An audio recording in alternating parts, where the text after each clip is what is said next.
What is up, YouTube world? Steve, Vinny, Dave. This is the Insert Revolution podcast. This is episode, number 104. Tonight, we'll talk about... I know it's out there in the Walgreens world now. Out there in Target. I mean, the Fairfield things have been around forever. I would have liked to get some feedback from some of the old school tubers at some point. I know we will. Reached out, nobody responded, which again, I never fault people for that. It just, when I have subjects or topics in mind, I like to get the people I'm thinking of. That when you say something, you say player collections. I'm not thinking our good friend south of Steve. I'm thinking of Steve. I'm thinking of Michael Phillips. I'm thinking of Joey. Thinking of people of that ilk from the old school that you want to talk to. So tonight we'll talk about the repacks. Something that I don't know much. I don't know if people see much on the current iteration of YouTube, of Instagram. It's the old mystery pack. I mean, there's some stuff out there. I get this. I mean, you have Grand Slam has their golden nuggets. Nate does a good job with his stuff. But there's other stuff out there. And I know Chris has some stuff too out of what is it? It's a goofy name for it. Better than most breakers or something like a acronym that he's got some. It's almost like the Leaf products. What they've yeah. Yeah, I know what you're talking about. I want to say BMOC, but it's not. It's BMOB, BM something like that. But because I see it when it comes up, I didn't know what it was. But then he actually said the name, and I'm like, now it makes sense. So we'll talk about that. Just where people can get sucked in and what it meant to us back in the day. It wasn't always about. It was usually about something. Somebody had a bunch of stuff, put it just to drum up some money for themselves, or they had sort of like what I had, hey, a big purchase coming up or something to that effect, or they just want to clear out inventory. So they're just like, hey, I got a bunch of nice stuff. I'm going to put them together. We'll have a handful of chasers. We'll have probably one or two major chasers, and then that'll be it. So we'll talk about that and just whatever else pops up. Again, I'd say it's a weak topic, but at the same time, you don't have people that have been around a while talking about it.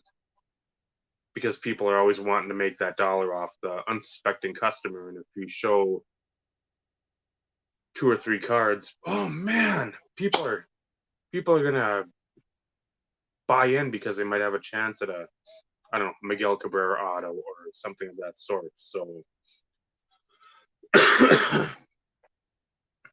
and then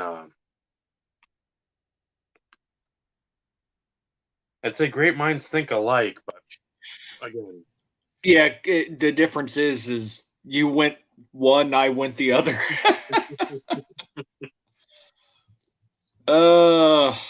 It's typical. It's typical. So sometimes. Go ahead, Dave. No, you're good. Go ahead. I was gonna say, I'll start with Vinny. What's new in your world, Vinny? Besides looking for whatever soccer cards you were looking for pre-show. Oh, not much. It's been slow pickings. I haven't been to a card show for a couple months. Probably gonna take off for a while and save up some cashola for other adventures down the road. Like national? Yeah. National and we need to talk about that again. Yes. Expo, those type of dealings. Grabbing stuff that might not be in the PC, but grabbing Like a stuff random- for the Like war a random chest. basketball card that Dave was showing. Sorry, Benny. Yeah, just grabbing stuff like that. And then what I did put my goals aside for, I did pick up this. So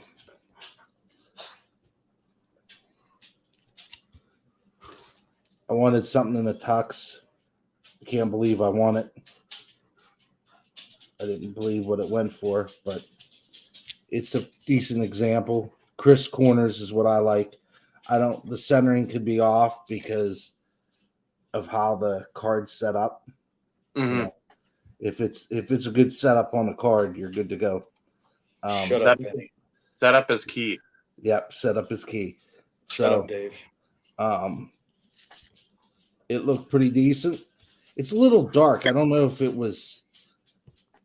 Sometimes the rookies are either really bright or they're really dark from sitting. I don't know. This You know is what like a curio cabinet. that's a possibility. Better lighting. Yeah, very it's like an LED light you need in there. And then I can scan them in. I have a curio cabinet. It doesn't make that much of a difference. Yeah. Just But- throwing it out there.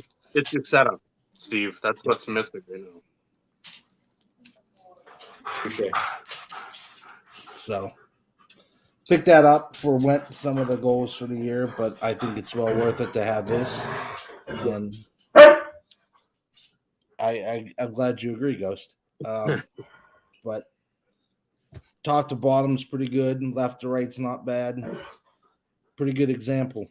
So it's a 7. My other one's a PSA 7, so maybe I'll find a Beckett 7. I don't know. We'll see. But I like that card, and that's that. Let Eric hear you say Beckett 7. Yeah. Just Beckett throwing it out 7. there. Or maybe a KSA 7. Good. I see. Or maybe a mint.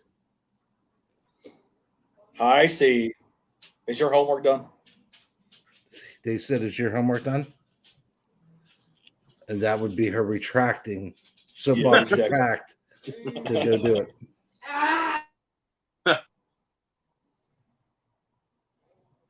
Nice pickup, by the way, Vinny.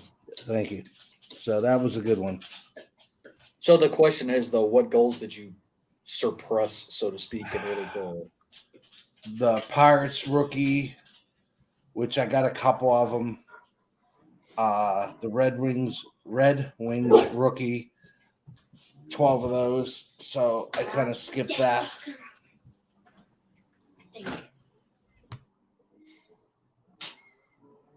The Pirates, the Red Wings, the Penguins, and I started on all of them, so I have partials. Right. So it's really, and I think I've grabbed stuff that I forgot that I even grabbed. So once I go through the stuff from the card shows, I might have hit my goal anyhow. So Right. I know the Lemieux goal sound. I did go to get a plate, what I thought was going to be a plate from Panini Father's Day pack. It was a magenta, and it wasn't a plate. It was just like cardstock with the magenta thing in. Oh, so it's a proof. It's a proof. It's Yeah. top transitions, they call it. Yeah, because like Topps Tech did proofs. So they did all 4 colors like they would printing plates, but they called them proofs. So I have to find a printing plate that I like yet, but I have nothing jumped out at me, and I'm not wasting a goal. I got my goal on something I don't want. Yep. So I wanted this. This is good to me. I enjoy it. I like it. It's cool. but I'll forego my goals if they're not what I want. So, well, since you went like major aggressive and had 65,275,000 in two, it's okay to reduce it by a couple. my main one was handled. I got the Lemieux cards I want. And now towards the end of the year, I'm finding stuff that's not patch or not jersey or not mem that I need. So I picked up 3 cards last week that were that I needed. So it was cool. There might be one here. You don't have it. Okay. Go drink your apple cider. Hopefully apple cider, not apple cider vinegar.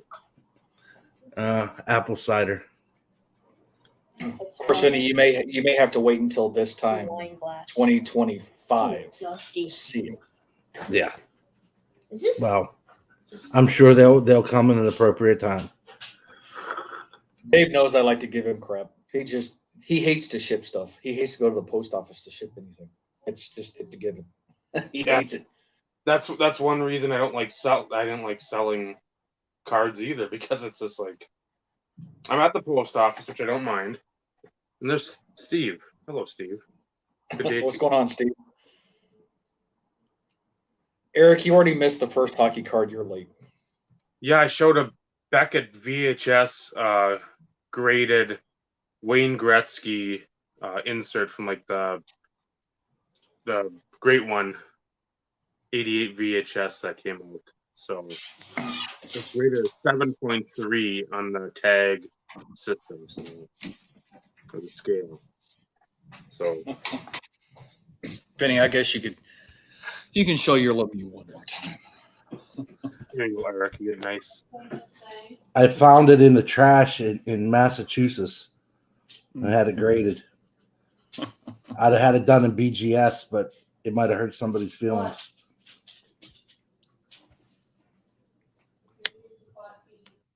Vinny was riding his bike and the tire popped, and that popped out. That was what was caused the deflation. So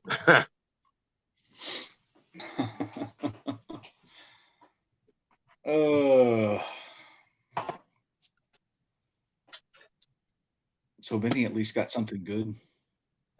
Steve, headway with Oh, any news on the old TD front there? Still grinding. Like I said, the first deal, 14 cards, agreed upon in principle. It's a done deal. Just money hasn't exchanged hands yet. He's still working through the others. It's going to be close to, I think, 380 cards. So, which is huge. That will, I think that'll take me over 2,600. So that's a pretty big deal. So he's still pricing some of it. That's the part that always takes the longest. The cool thing about it is he's not looking to truly turn a profit. If he is able to go back and find what he bought certain things for, he's like, that's the price you get. Knowing that it's going to a collector. So that's a pretty cool thing. I do stumble across ones that he lists from time to time. It's like, you overlook these. He's like, oh crap. So he'll pull them down. So, I mean, the communication is great. We hadn't talked at all today, which is unusual, but then again, nothing really to talk about, honestly. So he's still working it. I told him no rush, honestly. Yeah. Well, I have like a figure in my head. Yep. For everything. Which you have and to it's have. a rough estimate. Yeah. And even for the first 14 cards, looking through stuff and just kind of getting an idea, he was within like $50, I think, of what I thought it was going to be. So I wasn't fully off base, but that was also basing it off the way that he and I were talking about things. Mhm. It's like, hey, I know for a fact you're a collector. You've proven it. He's like, I'm not here to make money. He told me what he's actually selling the collection for, which I think it's kind of cool. He has three boys, and he's wanting to buy stuff for a in-home gym Okay. for him to actually spend time and work out with his boys and bond and stuff like that. I'm like, that's pretty freaking cool. Yeah. And it's like, hey, you're helping me, I'm helping you. He's like, I better see a freaking YouTube video once all this is said and done. I was like, you can count on it. I was like, but I also want to see pictures of the freaking gym too. Yeah. I was like, that's the gentleman's handshake here. I will do a video for sure. You will see it. But I want to see pictures of the gym. So, And not just like a bench press and then like a couple like in a bar with cinder blocks in it. And yeah, that's what we got. I'm like, okay, Michael yeah, Jackson had yeah, 1988 or whatever. yeah, No. yeah, no. But no, it's been cool to chit chat with him and hear some of his stories, and because I'm not gonna try and like toot my own horn, but he's one of the guys that was like one of the original competition way Okay. back when. Him and one other guy. There was three of us that were like the main TD guys. And back when you actually knew who bought stuff, Mhm. you kind of figured out who the collectors were or those Mhm. that were going after stuff. So I've known about him for a long time, and he brought up the other big uh, Terrell Davis collector that he actually sold two one-on-ones to years ago. And he's like, he made me an offer I couldn't refuse at the time. And I don't remember when he actually said it was, but it was like $600, so $300 a piece.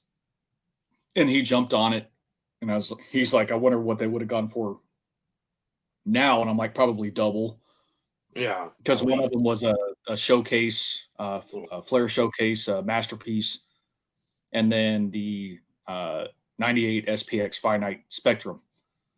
There's Mhm. two of them. There's two one-on-ones. I have like a replacement version. Okay. It's not stamped. His was stamped. Uh, but he sold them to the other big Terrell Davis collector. And I'm like, yeah, I remember the guy because I got messages from him from time to time. He was an ass because he didn't like to lose. And I'm like, I'm sorry, it's not my problem. You should have bid more. Mhm. It is what it is. Uh, but he was telling me that when he was engaged in some conversation, he had an upwards of like 150 one-on-ones, which just blows my mind. I think I'm right up under 40. Granted, I haven't been collecting as long as the other guy has, but still. Mhm. Well, yeah, I'm those two, especially that flare, that at this point in time, well, let's say 2 years ago, when all the free money was rolling in, people are sitting at home and they're just like jonesing to do something.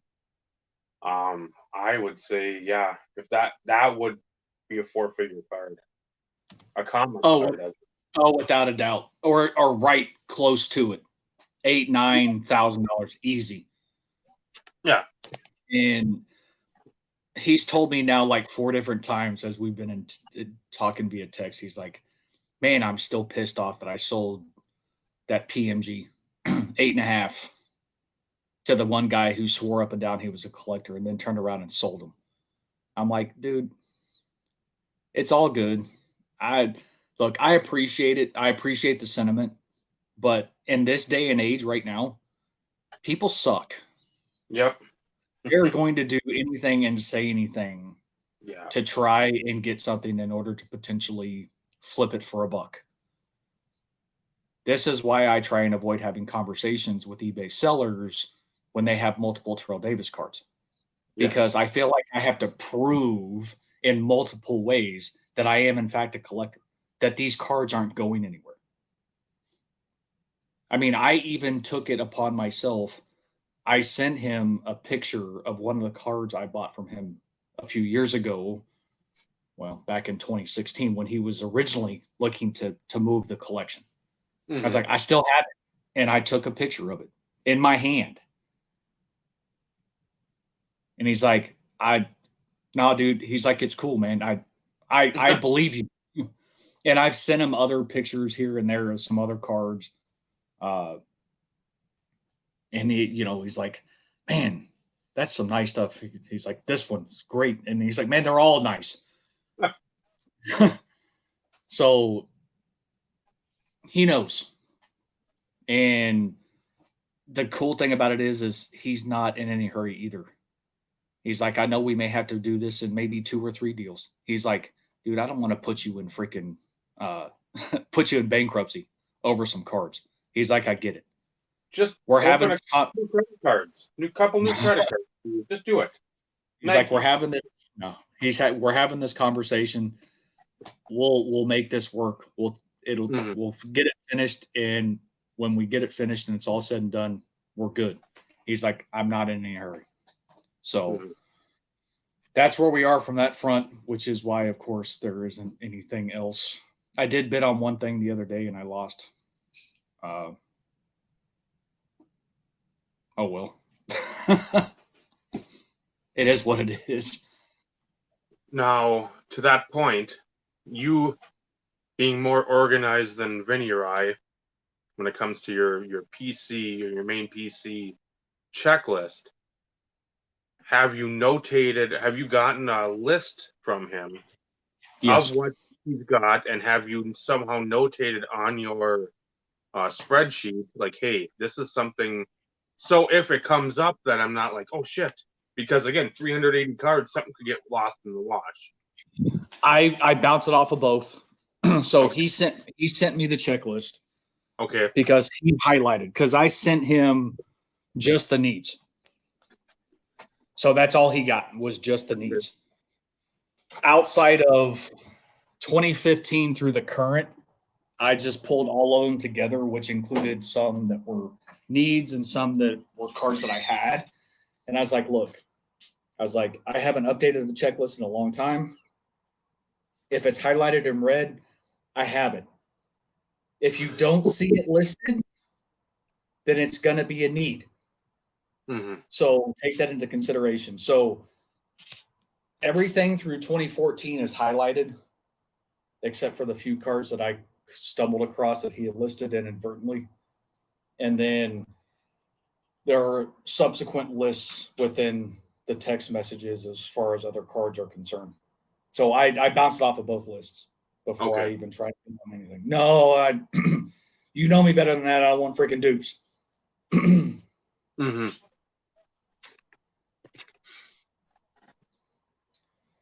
So yeah, we're going on,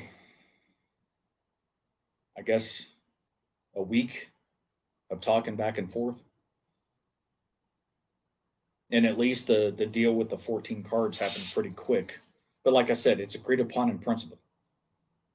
No money has exchanged hands. But I've reiterated to him, we're good. Those 14 cards at least had a minimum. That's a done deal. Yeah.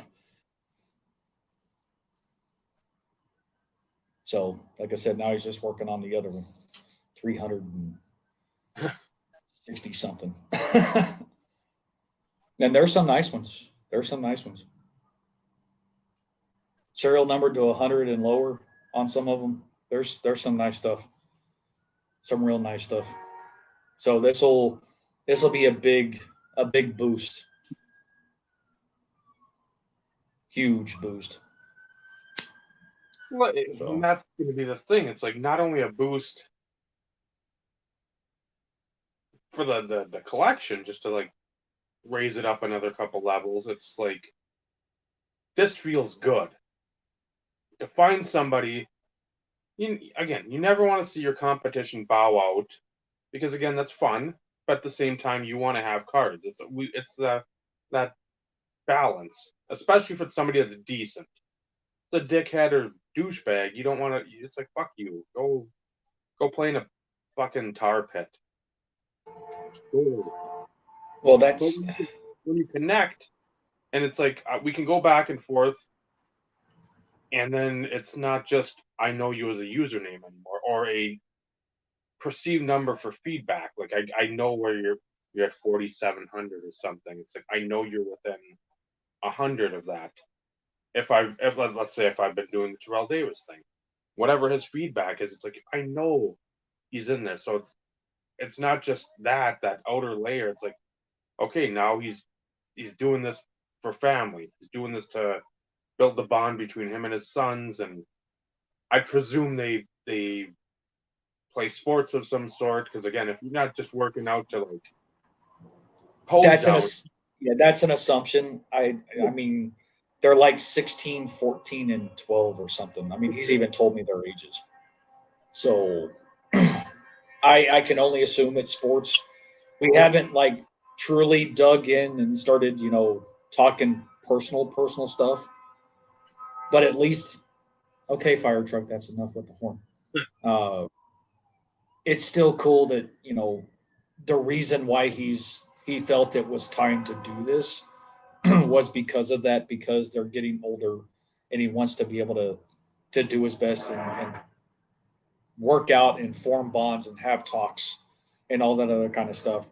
He's like, I hate that I have to, he's like, I hate that I'm doing this, but in order to fund this gym, I have these cards. The hobby, from a pricing perspective, he's like, it's now more for rich people these days. And in a lot of sense, it can be, especially if you just collect a player and that's all he has ever done. okay, It's not like he has anything else. It is strictly Terrell Davis. He has nothing else. And he's done it for all these years. Then, it's like that's what he felt like he needed to do. Joey, give me a thumbs up if you're ready. yeah, and strike while the iron's hot. Yep. Again, with you, it's going to be a different situation because he knows you're a collector, but for the other stuff you don't need, he can make some money on. He can. I'm not going to say gouge prices, but he can be generous in what he is asking because the market is such where that can be done. Yep. Well, and he's, I've even told him, I was like, there's been a few cards that I've seen him sell. I'm like, no, he's not hanging on to anything, Joe. He is getting rid of it all. And so, I mean, he's taking his time. He's listing a lot of the stuff that, has value or, collectability, serial numbered stuff, harder inserts, that type of thing. But, when he told me the price for the 14, and like I said, he was within $50 of kind of what I was thinking it was going to cost. Mm-hmm. And he went as far to freaking send me pictures of his winning the auctions to dictate his price. And I'm like, this dude has gone above and beyond. If anybody ever were to have an interaction to pick up or purchase a collection from a seller, this is the type of interaction that you only hope for. Mm-hmm. I mean, always communicative, hey, I'll get this to you. I'll get this back to you in a couple of days. I'm like, dude, take your time. He's like, no, I want to get this to you so you have a chance to review, look over, and I told him, I was like the other night, I'm like, hey, FYI, I saw a couple cards you listed that got overlooked. He's like, really? He goes, which ones? So I sent him a screenshot, and I was like, he's like, oh, sweet, thanks. He's like, I've pulled them. I'm like, man, I hate to do this because I feel like I'm looking over your shoulder. It's not like you're doing me shady. Yeah. He's like, no, man, I looked through so many freaking cards. He's like, I would rather you double check just to be sure, because I may miss some stuff, Hmm. and it's not intentional. And I'm like, I'm not saying that it is, and I would never accuse him of that, anyways. But it's like when you go through, because I think the original collection was like 3,500 cards, almost 2,000 unique. So it's kind of like me, 2,200 unique. I'm probably sitting on close to 3,500, whatever, including Hmm. dupes, but I don't count that as part of the collection. So I get it. That's a shit ton of cards to look through. And you're bouncing it off in an Excel spreadsheet and looking at what you have and like, okay, yep, it's on his list. Yep, I need to pull this out. So I get it. That's a lot to look through. And once he sent me back the list, I went through and I had a couple questions on a couple things because let's face it, I've dealt with other Terrell Davis collectors that claimed that they had certain cards and they weren't the right cards. One of which we did pull off, 96 Fleer metal, precious metals. They have the PM designator. Hmm. Not everybody knows that. I know there are some out there that have been slabbed as precious metals without the PM designator, and they're not precious metals. But he looked through them. He's like, nope. He's like, man, I didn't even know that. So he's educated me. I've educated him on things. That's where some of my questions came into play to you about some of the other stuff, because he'd send them to me. I'm like,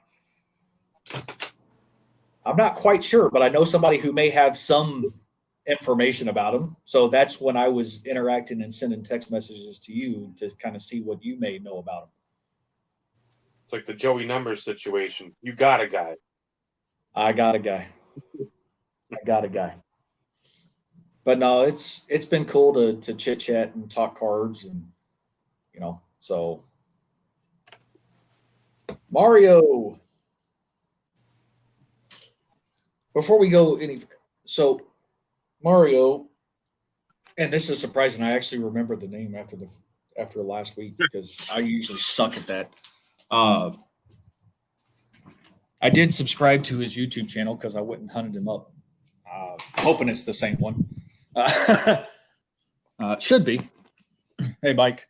I know you had mentioned that you are a set collector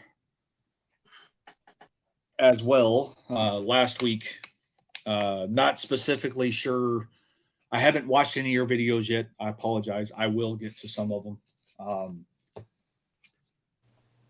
Depending on sport and years, and I know you subscribe back, so I appreciate that as well. If you'll email me,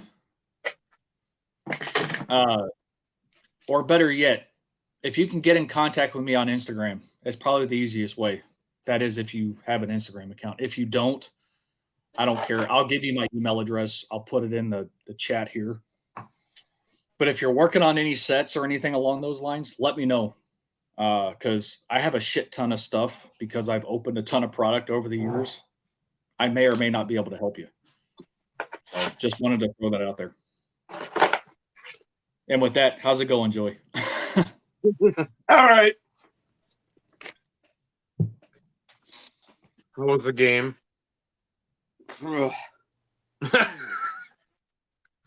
That's what it sounded like on the radio. We were able to pick it up. I think we listened to about the first half of it, and I'm just like, this sounds fucking abysmal. Marcus was looking up after halftime, and statistically, Rodgers had his worst ever first half of his entire career, and I got to see it firsthand. I guess it's something I haven't seen before. I mean, it was brutal. The way the defense played fine. I mean, what the problem is that they didn't bring up a extra defensive lineman, which they probably should have needed. But watching 12 throw the ball from his back foot and lollipopping shit out there, I was not impressed. That one before halftime, I don't know what he was looking at. I'm like, what are you doing? He made some good throws in the second half, but you're just like missing wide open guys. This is what is going on. But I mean, I'm not like calling for Jordan Love though to come out there, not by any means, but holy man. I didn't see any. I mean, I'm watching the game from 5 rows from the top of the stadium, which is a great perspective because you've seen it and been there. You can see what the defense is doing and what the offense is doing. You can see basically what they see in the press box or in the sky box or the coaching boxes. And I could see exactly what they're doing to the Packers. I'm just like, and they weren't. I didn't see any like bad routes by these young wide receivers. I'm just seeing terrible throws, and I'm not an Aaron Rodgers fan by far, and I'm not like trashing him, but I'm like, holy man, yeah. If it was a wide receiver's fault, I would like say, yeah, he wasn't where he's supposed to be. It wasn't any of that. I didn't see any of that. It was a piss. If you love defense, it was there until the second half. But oh my gosh, I mean, and we were on the world stage. I'm sure every game ended, and we were like the only game into overtime, as far as I know. Mm-hmm. And we were like, "What is this? And who is this?" And that's what it was tough. But I mean, there was one thing I'd never been to or seen in person was a tie, and I didn't want a tie. I didn't care if we won or lost. I didn't want a tie. What would you have done? What do you celebrate? You don't really celebrate anything. You're just like, oh no, you just. I don't even know. It's like you go to the all you can eat buffet, and you're like, well, I spent $20 and I had 3 plates. I'm like, I feel good because I'm full, but I feel like $20 was too much. You're just like, the attendance was down by at least 2,500 fans. I don't know what people are watching. They're thinking the end is near. I don't know. Maybe it is. Because obviously we play next week in London against a team that might not have Daniel Jones. We really haven't faced a team. We had one team that we faced that was fully healthy. It was the Vikings, and they smoked us. Mm-hmm. So put it in perspective, 3-1, but so is the Giants. Yeah. I mean, I'm not one of those fans where I don't know what I'm watching. I wasn't watching anything athletic out there. I tell you what, though, there's some bright spots in the defense. Rashawn Gary's an animal.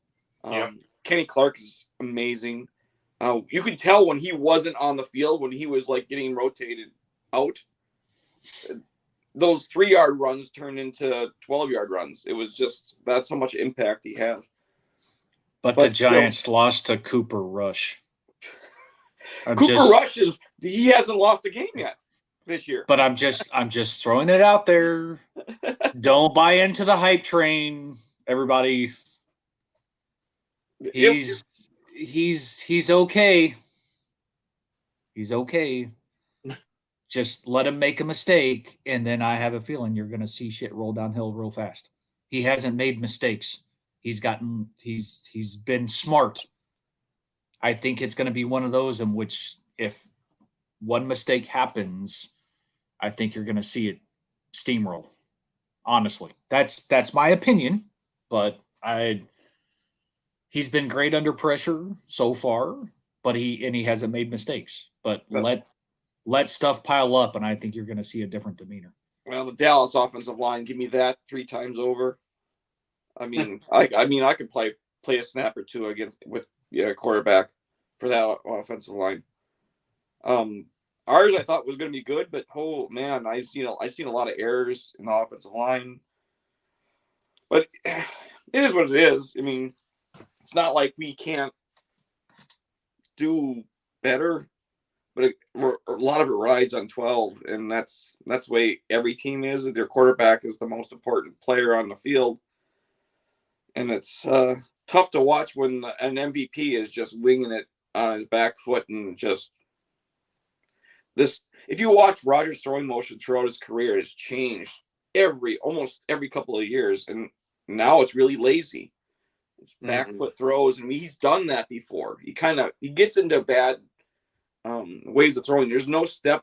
If you watched the difference between Brett Favre, way he threw the ball, and Aaron Rodgers threw the ball.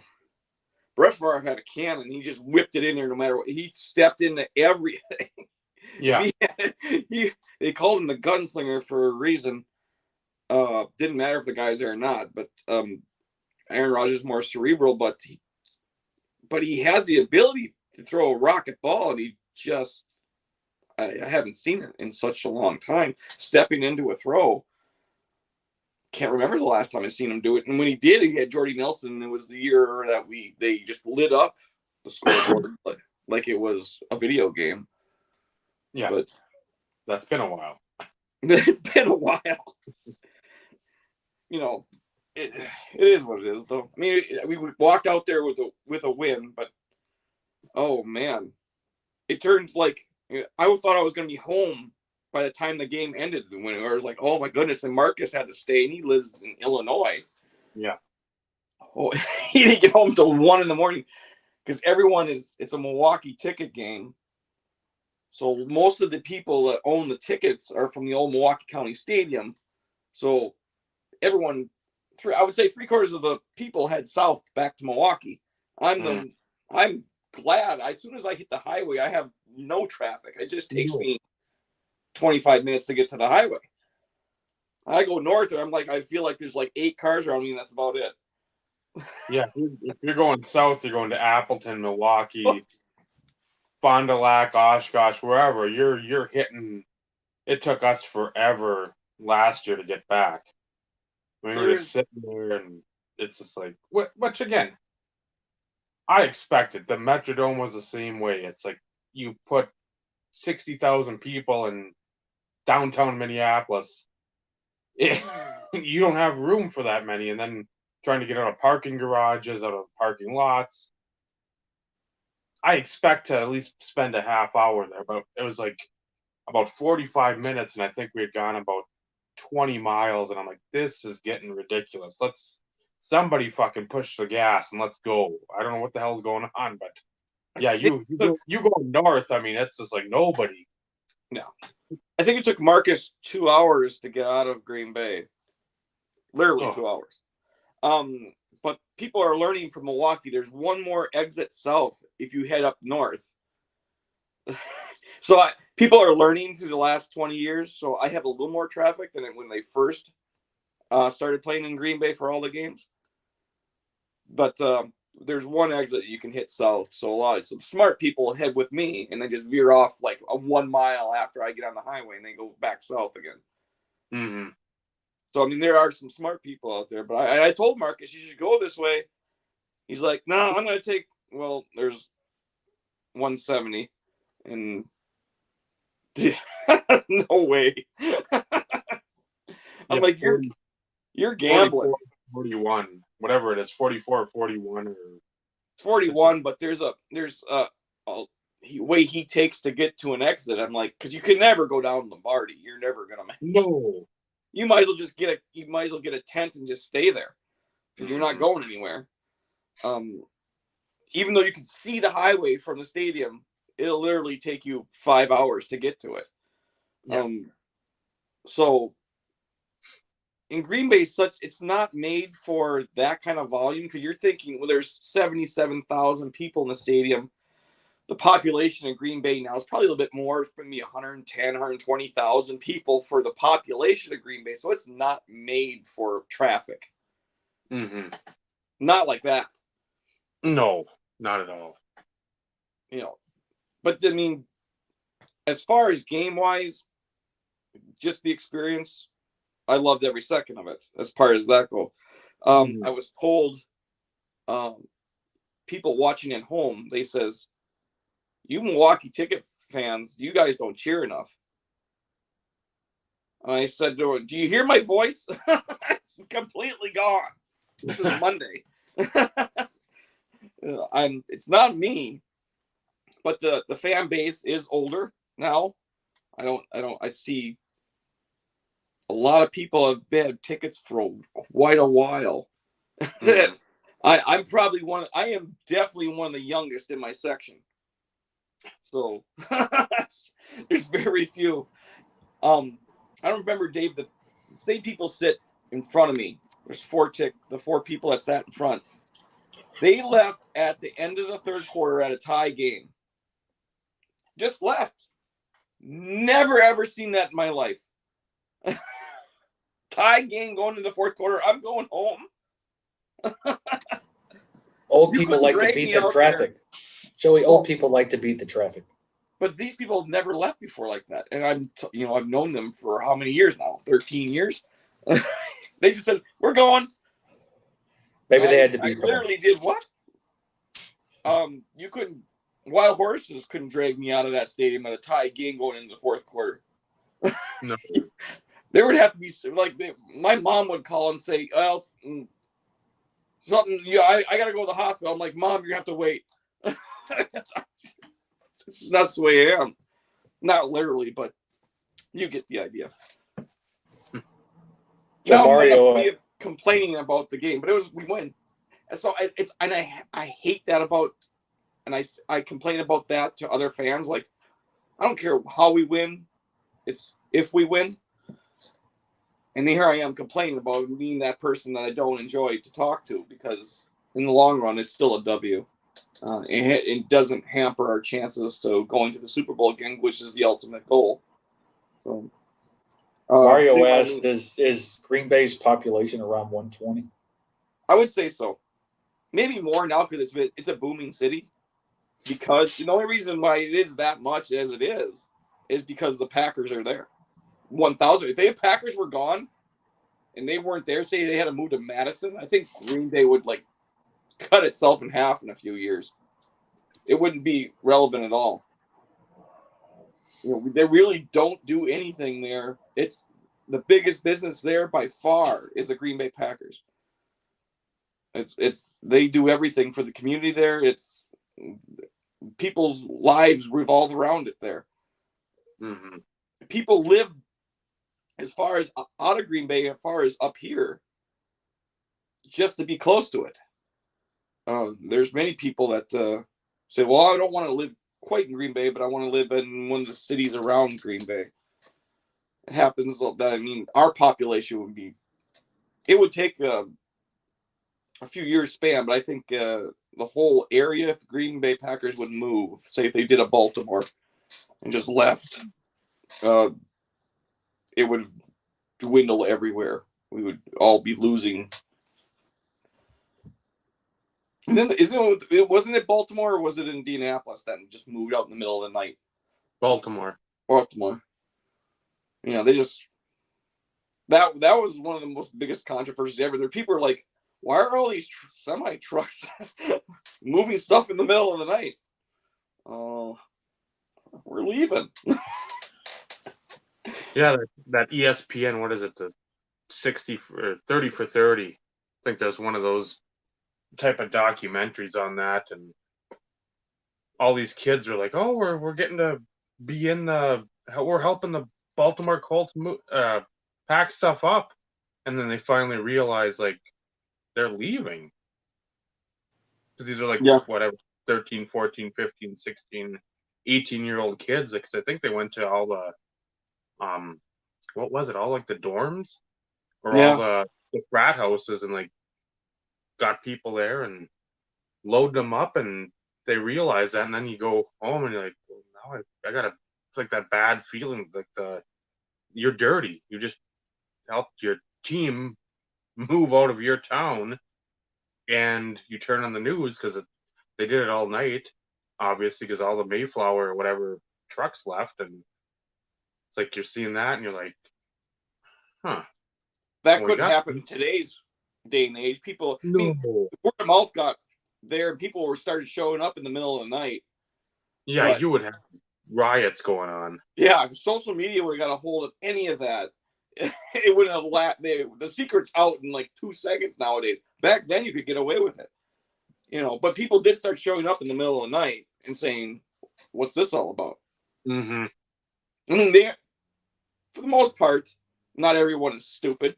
There's some smart fans out there. They knew exactly what was happening. A few.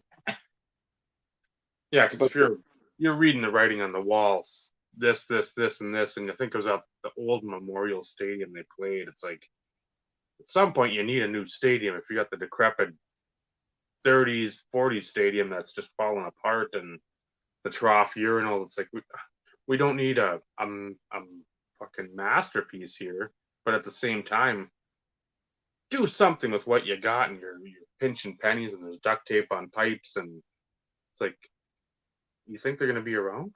No. We just got rid of the trough urinals the last renovation, so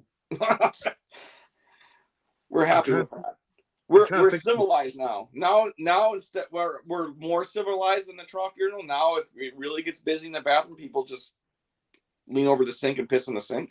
So we're that's the way it goes now. If you gotta go, you gotta go. Well, then 325 games. So you're telling me a 325 game, most of the people start tailgating for a noon game at 9. Well, they were out there at 9 o'clock already. Yeah. For the 325. It was dandy when I walked in. People were special. Oh, I'm sure. Yeah. Well, that's what we had last year too. I think we had a late game. No, yeah, we had a late game. Yeah, because the better you are, the less noon games you get. So we don't have many noon games. And I mean, I guess I love noon games. I like going to the game, playing at noon, being home before supper. It's just, that's great. Now this one turned into a marathon, and they used every second. I think all the timeouts were used, even for both teams. I'm just like, oh God. I didn't have any problem sleeping when I got home. I was done, and I didn't have half a drive as Marcus had. I mean, like I said, 1 o'clock he rolled in. No thanks.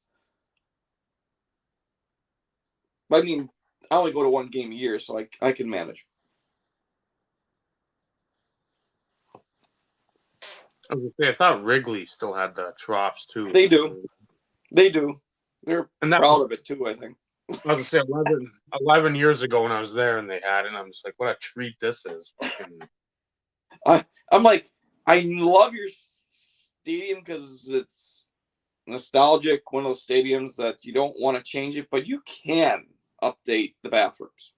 Yeah. I mean, it's okay. But I've never been in a more decrepit, I don't know how it's not caving in, Wrigley. And that was years ago. That was probably 8-9 years ago. Yeah, it was 2011 for me, and it was like the literal tunnels to get your seat were like barely shoulder wide. Mm-hmm. I was like, okay, I guess no one's getting out of here fast. There's not side by side. No, it was one by one. It wasn't Noah's Ark going out. Yeah, the Ivy's fantastic, but oh my goodness, if you want to keep the Ivy just for nostalgic, you can update other things. It's okay. Who was anyway? Speaking of that, going off track, who was the guy who hit it on the roof? On one of the roofs of the people who were sitting on the buildings on the other side. There was one guy that did it. Is it Glen Allen Hill? Yep, that would have been the one. He crushed like a 550-foot home run, and it landed on the roof of one of the buildings. And that's a poke. Yeah, I loved when they hit down. What was it? Either Sheffield or Waveland. That road street going right directly center field. No, left field. When you're in left, and it goes like. Oh, I guess it is a little more left. Yeah. So yeah, it was. That was always fun when you saw somebody, especially like a Gary Sheffield or a Buggy Whip from fucking Glen Allen Hill, because he had a compact. Greg Vaughn was another one that would hit it a country mile, and I'm like, Movon maybe too, and he might have poked it out of the right. I don't know. Yeah, he had some big home runs. He had some oppo power. Yeah, I think he went opposite side in Boston maybe one day, and it went out of the stadium. I don't know. But he had definitely 500-foot home runs in his repertoire because they don't happen that often. No. But I think the one that Glenn Allen Hill hit was like, it was just like the top 3 longest home runs. There's like Canseco was up on there, I'm sure. But I remember most of those home runs that they I think maybe Mike Stanton might be, or Giancarlo Stanton might be on that list, but I don't know too many recent ones. A lot of the ones were from the early 90s, mid 90s. I don't know if the ball's different now. I was going to say, I thought Mantle had one out of Tiger Stadium that actually went out of Tiger Stadium. Yeah, went over the roof of the old Tiger Stadium, which if you don't anything about old Tiger Stadium, that is insane. Cecil Fielder hit one off the roof foul, and people were like, jaws were dropped when I was there. I'm like a little kid.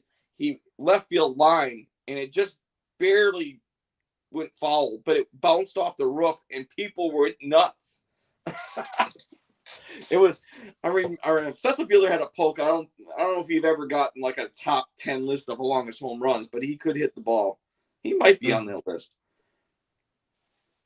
I seen him hit one almost out of Milwaukee Brewers Stadium, which would have been old County Stadium, which is where Packers played football too. So let's see here.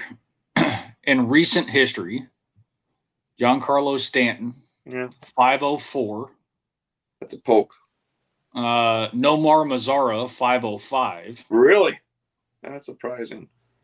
Somebody hit one this year. So I'm just going down the list. CJ Cron, 504. That's Yelich. This year. Yelich, 499. Judge, 496. Miguel Sano, 496. Jesus Sanchez, 496. Judge and Gallo and Acuna. Miguel Sano at 495. And then Ryan McMahon. Really? The third baseman for the Rockies? Yep. He must have hit one perfect because I don't know if he had that kind of power.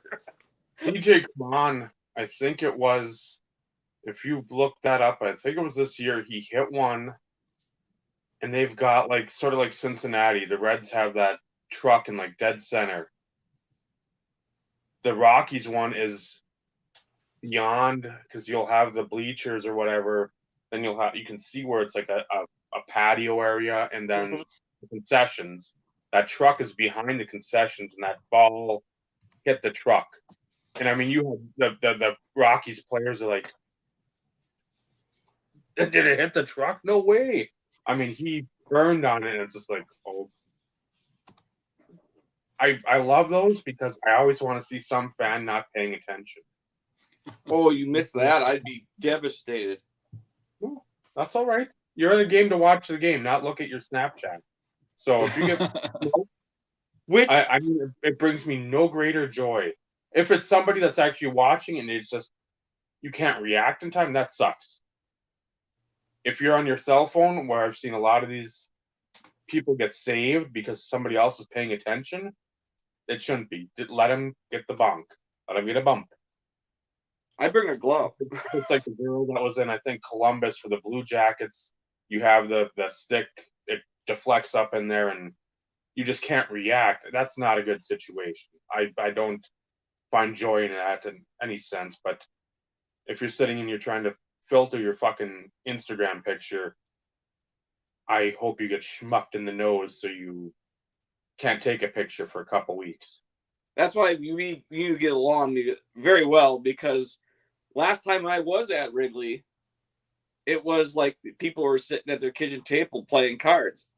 They did not know what was happening in the game whatsoever. I get it. They see a million games. I understand. But it just makes no sense to me. If you want to go do that somewhere else. Let someone come into the game that really enjoys it. Yeah.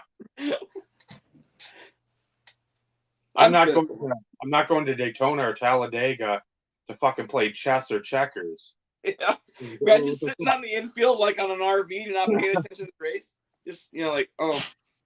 I'd rather be be playing chess or checkers than watch a race. But How's your check skills? Yeah. Honey nut, wheat. I mean, I don't know. I've get never it. been to a race, and I hear they're exciting, but for me, it's always when you go to a sporting event, it's always special. It's something that you just don't do every day. So you take advantage of every second, every moment of it, and you try to enjoy yourself, not conversate with other people, but my eyes are on the field. I mean, that's how I am too, because you see people fear if timeout on the field, because again NFL it's the worst. You sit there and kickoff, timeout. There's like 2.5-3 minutes of just dead. Yeah, hands on hips. Yep, chat then, because then you'll see people. It's like they're driving down the field and they're talking about, well, my kid, you should have seen the art project he made there. Oh, realtors. I'm like, fuck. Wait till they score, or wait till something else happens. There's a delay in the game, and it stops. NFL, you have tons of time in the NFL and baseball to do that. There's all sorts of timeouts. But when the delays and hang-ups in time, it's like, come on.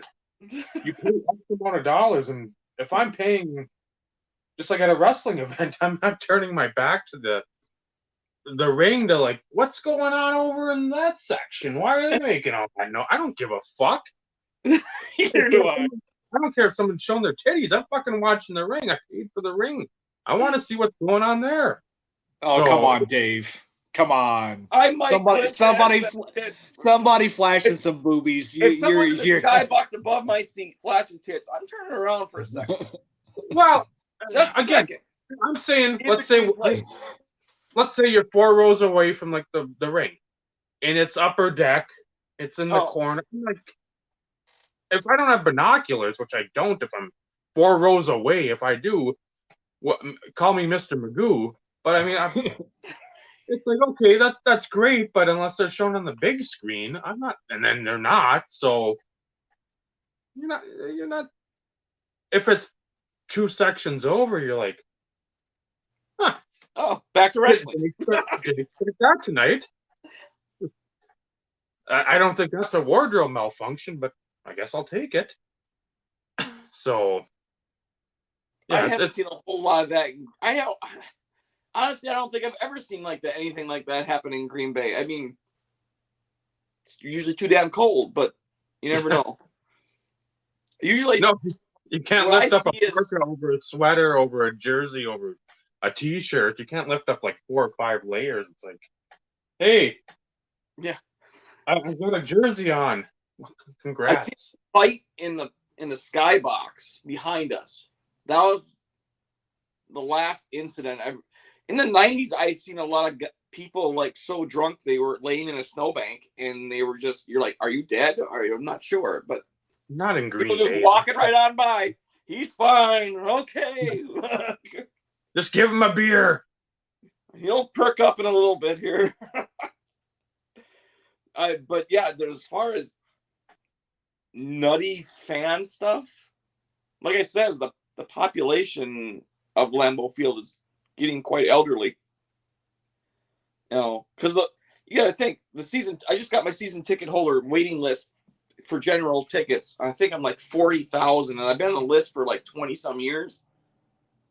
Well, no, 98. What's that give me? I got 24-ish years. Yeah.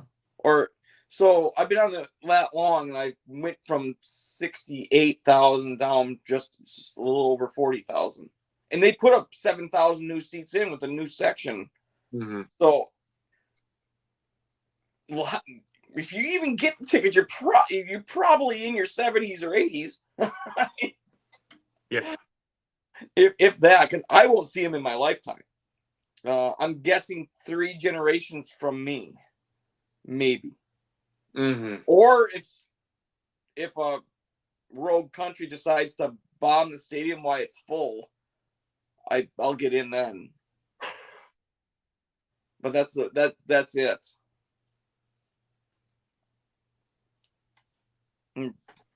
The And waiting list for the Packers is, I would guess, 200K now. I know Mario had asked. That's one I think he was looking for. Unfortunately, it's not for sale or trade. But didn't you just recently get that? No, I've had this friend for quite a while. Well, one just recently sold, then, or something to that fact. Because I remember seeing something like that. This one, I've had this one for, I think this was in the initial, like me really getting into the Hall of Fame. Can't ask for a much better patch than that. And the sticker, it's all nicely in the window. Yeah. The autograph, so. That's 2007 or 8. 7, I think. No, that's 2006. Come on, Dave. That's 06 National Treasures. I made an eye appointment today, so we'll be happy. You should have been able to answer that with no hesitation. I know. This is a brutal. I can see it, but it's 2006. It is. Now I remember the design. Because I think I have something like that, a star, but I'm not sure. Gee, I get all confused when it comes to that. What year am I looking at again? One of my favorite products of all times is 2006 National Treasures. I didn't get back into high-end product till about 2010. So before that, I'm a little... I don't remember with 2012 product. I mean, I don't find it's... I used to watch it more, but never used to buy it. Now it's the opposite. Now I have a lot, but most of my stuff back then, it is Upper Deck height, but I have tons of limited. They had so much star stuff, it was insane. I finally got an insert, Dave, and I was going to ask you what the heck the name was. It's got its own name. I know that. It's like a refractor, but it has a named refractor. From Heritage, I think they're called retrofractors. Yeah, retrofractor, that's what it is. It took me my whole entire collecting career to finally get one. Wow, I actually knew something before Dave. And that's what they called. I think it was the 01 Topps Chrome update. So the Pujols and baseball, yeah. Because it's the refractor front, but it's almost like the Topps Heritage back, like the old school white grain back. So I don't know if that one has it, but I know the baseball did, because that was why they called it like retrofractor, or the Heritage, or the Topps Chrome retrofractor. Well, it has nothing named on it, but I remember it was refractor something. And I was looking for that. I knew someone on Blowout that had this entire set of the retrofractors, but he was keeping the star. I'm like, oh. Yeah. So, I mean, it's out of 99. I've seen 2 in my entire time I've been collecting star. So Joey, I highlighted a comment for you. Oh, Steve. I know Steve. He's my dude. We go way back. Back to when I originally got back. So even before I even started my YouTube channel, I knew Steve. He's the man. I believe his first time in the live chat, though. That's the thing. He's joining us for the first time. I even know who he is. Just watching his channel, I found guys like the LA Beast. I didn't even know about this kind of guy. I started watching his stuff just because he was highlighted in his channel. Just funny kind of video. I try to watch other stuff. I do watch a whole lot of stuff. I like learning stuff, and I use YouTube for it. So since I have many hobbies, and this one is first and foremost. But as far as my other hobbies, I like watching videos of those things too. So I got, but I started being a little more learning of stuff. Oh, I talked to Juju, if anyone knows, it's Julian Gaston. I has not been on YouTube in forever, but I talk to him constantly. He's the one that told me to get at the time a camera to make videos. He insisted on it.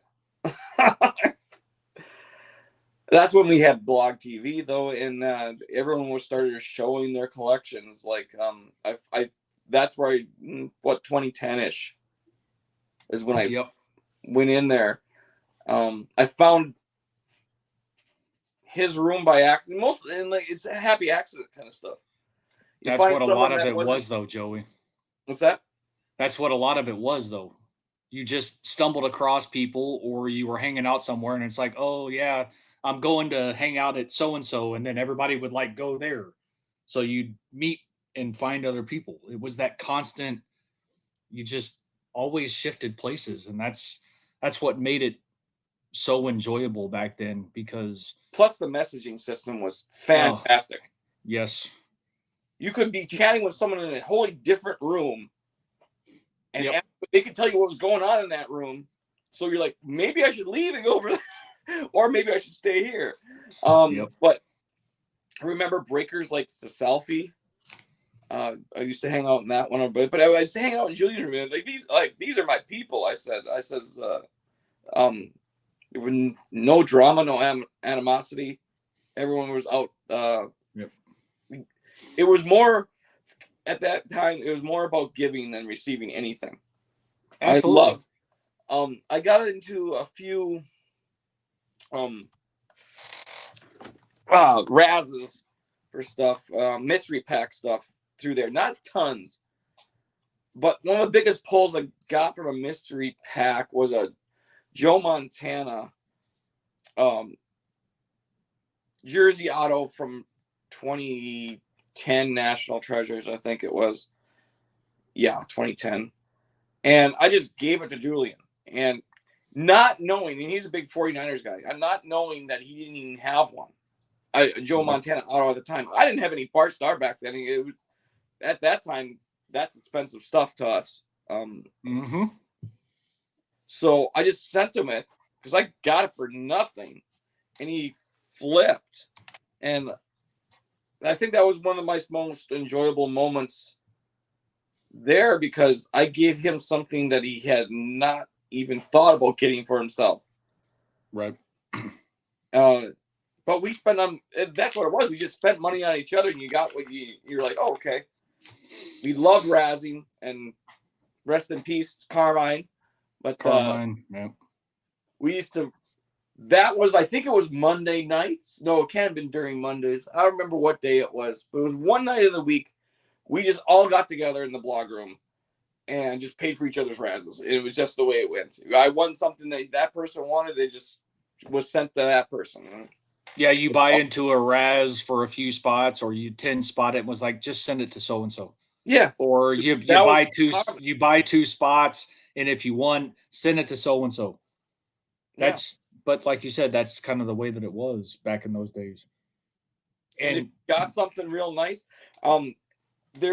this is how my Bart Starr collection started. At that time, it was a 2010 jersey auto, a Bart Starr, and I'm like, wow, $11 a spot for 10 spots.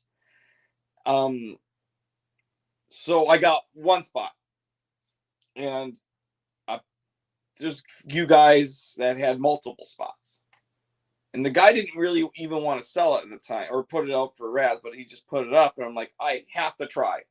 I always wanted one, and at the time I wasn't affording that kind of stuff, even though it seems really cheap now. But I got to the last, and I think Steve might have been even in the room. I think I got the last 3 spots with this, my one spot that I took. And the other guy owned 2 of the other spots, and I lost on the third to last thing. And so there was only one person left in the Raz, so he won it. And if you JW Spinning 80, John Smith, 2 weeks later, whoever won the Razdan, I don't remember who it was, he went and bought that card from that guy, made a humongous care package, not only with that one, but that was the last card there. And I still have the video of it, and that was my first ever Bart Starr, is the one I lost. He felt so bad that they were all cheering for me to win because they know how much it was important to me. I'm like, I'm taking a once in a lifetime shot here. I thought, because I paying $11 and getting nothing for it back then was a lot to me. So he sent me that, and I lost my mind. I'm like, that's what blog was about in a nutshell. That it was. And since you brought up mystery packs, Dave, you can come up on video now. Joey actually provided the perfect segue into the topic. Mm-hmm. Usually it's one of us, but Joey did it for us. So, with two others, including myself being on here, Vinny was not, but he's seen enough of the recent stuff, and again, familiar with the Fairfield repackagings of Walgreens and the Walmarts of the world. Go through, briefly just discuss, I'll say, give your thoughts on it, why you think that, and then if you've got a memory of buying something, either a repack or a mystery pack, and then just be semi-brief with it, and we can move on from there and then finish out with more chat. I mean, again, like I said at the beginning, it's semi-brief? Well, again, semi-brief. 5 minutes or less. If I had the little counter, I'd be. But I mean, then just we can go on. But I said at the beginning, this wasn't a strong, super strong subject, but it's something, again, that's prevalent in our hobby. It was a lot more prevalent back then amongst the people that were going live, because I know we've talked before about like the boba packs that Ben Tyson Enze would do, and those were insane because you usually would break even, at least dollar-wise, or if you weren't breaking even, you got something that was stupid to the point where it's like, okay, $100 or whatever a pack, $50 a pack. You were getting a patch to 10 that was like a 4-color, a logo, something of a good player. It wasn't Josh McCown. It wasn't Dennis Northcutt. It was somebody that was, at the time, a mainstay in whatever hobby conversations were going on. Relevant.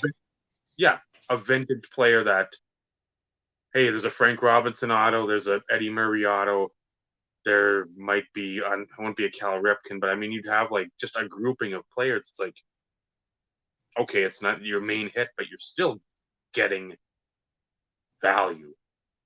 And that was the key amongst us. You'd find people that had value, and then you found a lot of people that just had shit. They basically predicated their sales off of chasers. It's like, what's the chase card? Well, you had the chase card, but then you had middling cards as supposed like second tier chasers. It's like, no.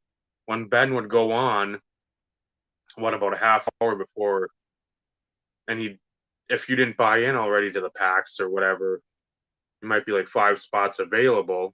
Okay, fill those, and then you always get those people. Well, what are we looking at? What are some of the chasers? That would be the only thing I'd say for him. He didn't go watch the video. that would be the thing when we've talked about it. Steve and I have discussed this before. It was like, you didn't need to do all that. You have several series of these things going on. You knew you were going to hit a Kobe Bryant auto would be in there. Some Jordan jerseys. I'm sure Jordan autos were in there. Again, I can't remember every iteration of them. but you had some pretty monumental cards being pulled. I mean, even for back then. So if it just on the reputation alone, it should be like, okay, he's not going to sink the ship after 5 or 6 rounds of these things, because he probably wants to continue to do this and accrue the money. So I like that. I got into one. It was a mystery. Your time's up, Dave. You said 5 minutes. Owned. You knew it was going to happen, Dave, because you sit there and talk about 5 minutes, but the rules don't apply to you. Bullshit. They apply to everybody. It's not 5 minutes. I guarantee you that. They're at 116, I think. I'm giving you shit. Go ahead. The one I remember getting into was Michael Wilkie. He had one of the mystery or the team breaks, the custom breaks. And I think I got the Eagles. So I traded that to Will Campbell, who had the Chiefs, because there's about 3 or 4 people that wanted that Eagles team. And I'm like, okay, who do you have? Well, you got the Seahawks. I'm like, just trying to think in my mind, knowing Michael, on the same wavelength of like trying to find more of the vintage stuff, especially for those custom breaks. And then Will have the Chiefs, and he was very adamant about it. I'm like, okay, yeah, I'll trade for the Chiefs. I know there's Len Dawson, and they've got some defensive linemen. They've just got a lot of players that he might be able to pick something from out of there. Potentially Montana too, since he played there for a couple seasons. So that wasn't even the radar, because it's like, again, the 93, 94 seasons. You don't even really think of that. But that was a possibility too. But yeah, he picked, there's like a Len Dawson. What was it, out of Threads? Down to Threads, whatever that, the rubberized helmet in the card. Oh, that could have been gridiron gear. Dunrust gridiron gear. Yes. And then the auto, so that was to 25 or to 10, and then like 10. a Buck Buchanan. Oh, at least the star is to 10. I don't have it yet. I've been trying to get that card still, but I know the star is to 10. Then there's a Buck Buchanan fabric of the game. Just a 2-color seam, but I think to 20, it must have been 25 or 50. I'm like, perfect. That's exactly what I wanted. Something like that instead of like a Priest Holmes or. And this was one of his last times I think he did it. So it was like 2016 maybe, 2015 or 2016. So yeah, and a buy-in of like $35 or $37 for most of them. Reasonable. So you weren't like, okay, at the time, 2 blasters if I can find something I want, or do I want to get a couple at least guaranteed hits? And if not, there'd be times at least he'd have a stack of cards. I mean, you had the Falcons, you get 4, and at the time, you get 4 or 5 Matt Ryan jerseys, probably a couple patches, Roddy White, again, probably out of his PC that he was trying to move away from. But still, it's like, okay, for $30 that you get 10 game use cards and a couple autos or whatever. That's better than going to a card shop or a card show and trying to find that. It's like that value was always built in there. But that was the good part too. It wasn't always like, okay, you spend 35, you're going to get 35 back in. You would get close to it if you didn't hit. But you'd get something nice. Something that's like, okay, a patch.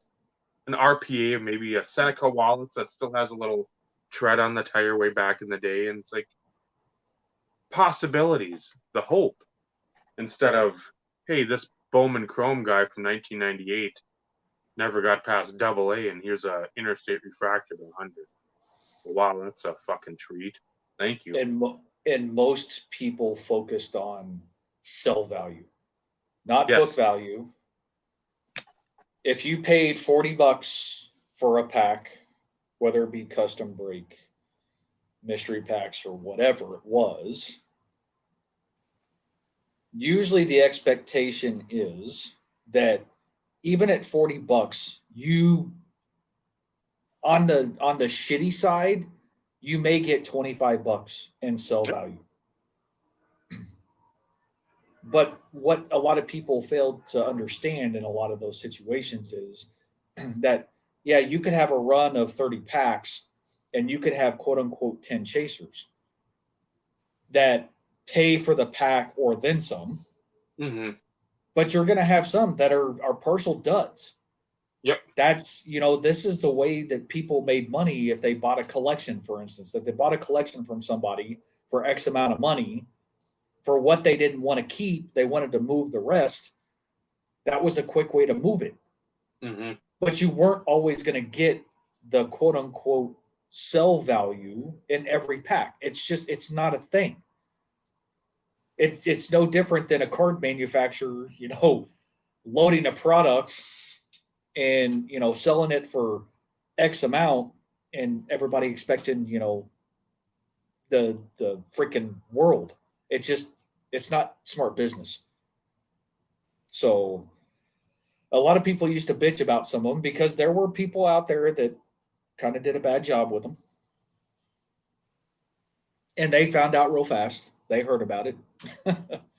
Yeah, they were gone quickly. Nobody would buy in. But then you had your major players. Ryan did them. RBI Crew 7 did custom breaks. You had Puff Bear do custom breaks and puff packs. You had Michael Wilkie, who did the custom breaks and did some mystery packs. You had King Midas did custom breaks. Tyson did his packs, and he also did Bubba packs. Sarah and Brett did mystery packs. Those were like your big people back in those days that, who I kind of interacted with. There were others who did pretty good. I think Daddy 1824 did a run one time that were pretty good. But it's one of those in which you have to tread lightly a little bit because you want it to be beneficial to get the buy-in from people, but at the same time, you don't want to feel like you're screwing a ton of people either. Mm-hmm. So it's like that. You have to find that happy medium. So, going through, it's different times for me back then. I was a different kind of collector. I liked everything. So when I started getting away from wanting everything, then team collecting, mystery packs weren't like too much on my radar. I had indisposable income and I would join them just because they were people, my friends, and I said I'd help them out. But since I was moving away from that type of collecting, it's a gradual progression. So I gotten less and less of them. So that's the way I thought of mystery packs. Very seldom did I do them.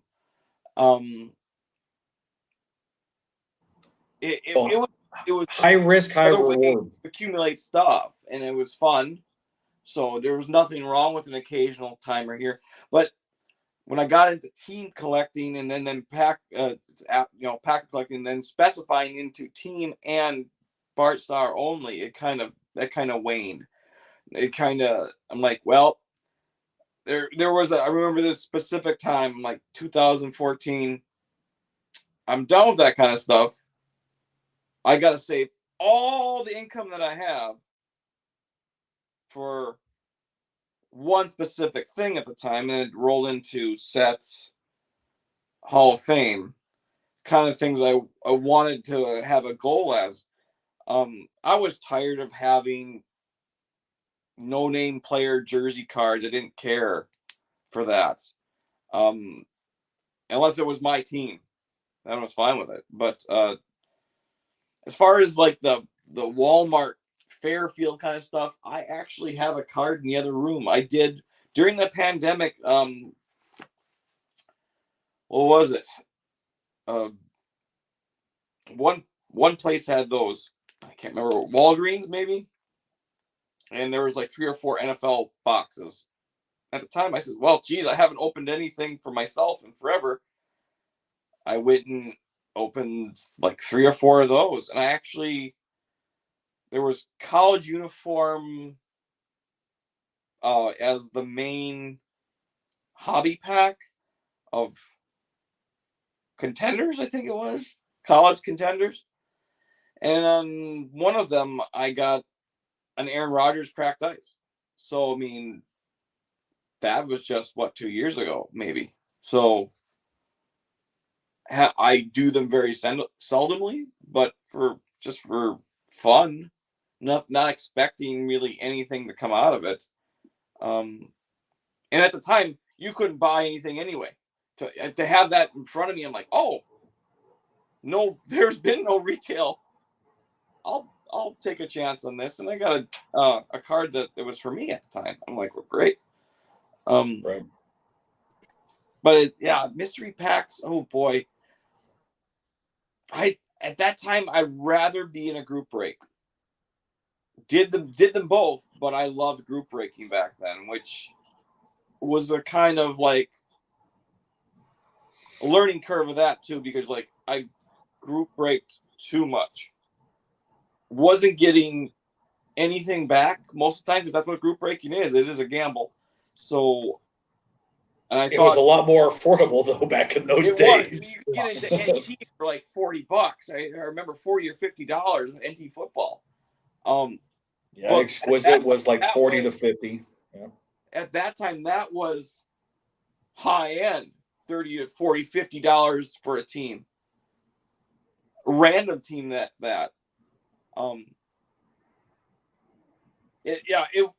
I'd rather do the group breaking. It was just a lot more fun, and the procs back then that we were doing, little did we know how fantastic they were. Because I can't look at really anything now and say, wow, I really got to have that. It's just not none of it's my taste. My taste it's kind of like my fashion. It fell off at a certain point. I'm like, I don't care anymore. I like the old stuff. So yeah, it was, I've done them. Just it wasn't my cup of tea as much. I mean, at the time, I was going to spend money on anything. First time in my life, in 2010, I had disposable income. Otherwise, I was pretty much living, barely hanging on. So that's having disposable income with someone that's 30 years old. I spent it more foolishly on a whim, but I was still paying everything else. I didn't get. There's people that are getting in trouble that would way overdo it, but no, that didn't happen, Joey. I've seen lots of people go down this way. No, we never saw any of that happen. Never. There was people that would be in so fast and be gone just as fast as they came in. Within a matter of months. There was and I can't remember his name, but I remember specifically this guy who group braked, but he was a Seahawks guy, and he was gone just like that. He spent his everything that he did on cards. I'm like, how could you do that? How could you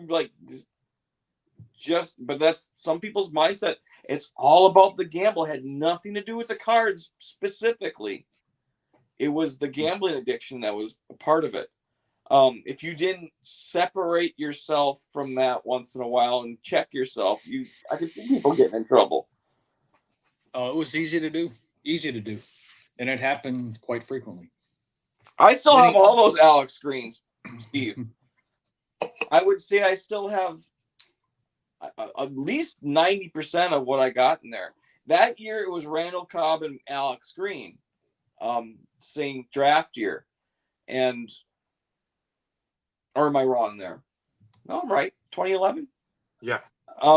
So, but I was more towards the team collecting. I still didn't get into the player collecting for a few more years. So at that time, anything Packers, I was just absolutely in love with. And I thinned that out. Even my Packer stuff, I thinned it out. My Packers PC and maybe 4-row box of magnetics. I have other stuff. I have boxes of other stuff, but the stuff that I deemed that I was never that I really enjoyed and loved is in that 4-row box. A lot of it's up here right now. Like at the time, the Lynn Dickey auto. At the time, it was his only certified auto other than Upper Deck Legends. So I got one for that. Just special ones that I didn't need. The need for me owning everything because I loved everything kind of waned just because it's not logistically going to happen.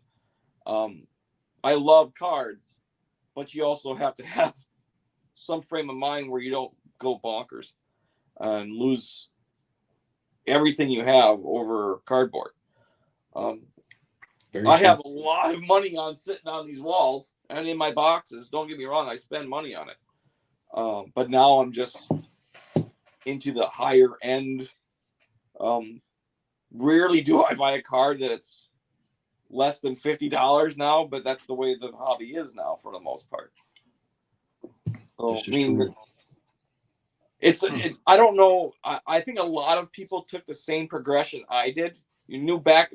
I mean, I've been in the hobby almost all my life, but new back into the hobby, and kind of we started with the Razes and the group breaks, and then we kind of split off and finding our niche where we were supposed to be. And I didn't go into this willy-nilly. I got a lot of information before I made that transition. I had to do all the right things. I thought it through. Because a quick decision usually isn't the right decision. So it took me a while to actually say, yep. Michael Phelps was a big indicator of how to player collect. For me, I would bounce a lot of things off him before I seen how much he was enjoying just Clay Matthews. I'm like, all right, but I don't want to have Clay Matthews too. I had to think it through what I was going to do, and I had to do it, have reasoning behind it. So it didn't come willy-nilly. I mean, then when I got more expendable income, the sets came into play. Love Hall of Fame. And I always thought Hall of Fame was, it's never really going to take a big dip because I took losses on stuff all the time. The stuff I had at the time, it was huge, but then you take it, then a year later, the guy becomes a nobody and it's a loss. So I was tired of the roller coaster. So I said, Hall of Fame, man, how can you really go down? How can it really, I want to purchase something to still have some kind of value to it, not just drop off the face of the earth and becomes pennies. So I got into the history of football more, and I said Hall of Fame is where I should be. So that's kind of the reason I took, and now it's snowballed into thousands and thousands of dollars in this room.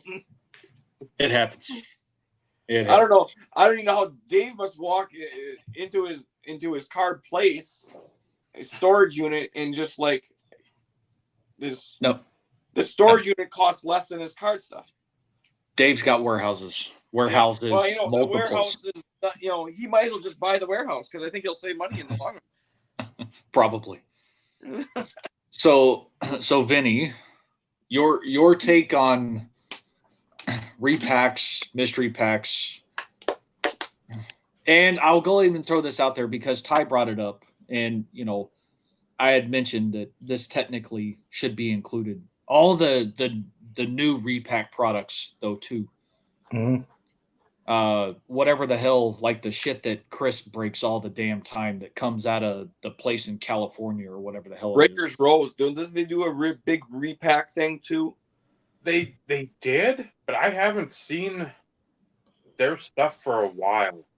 That's super high end for the most part. Those go on clear showcases at the National.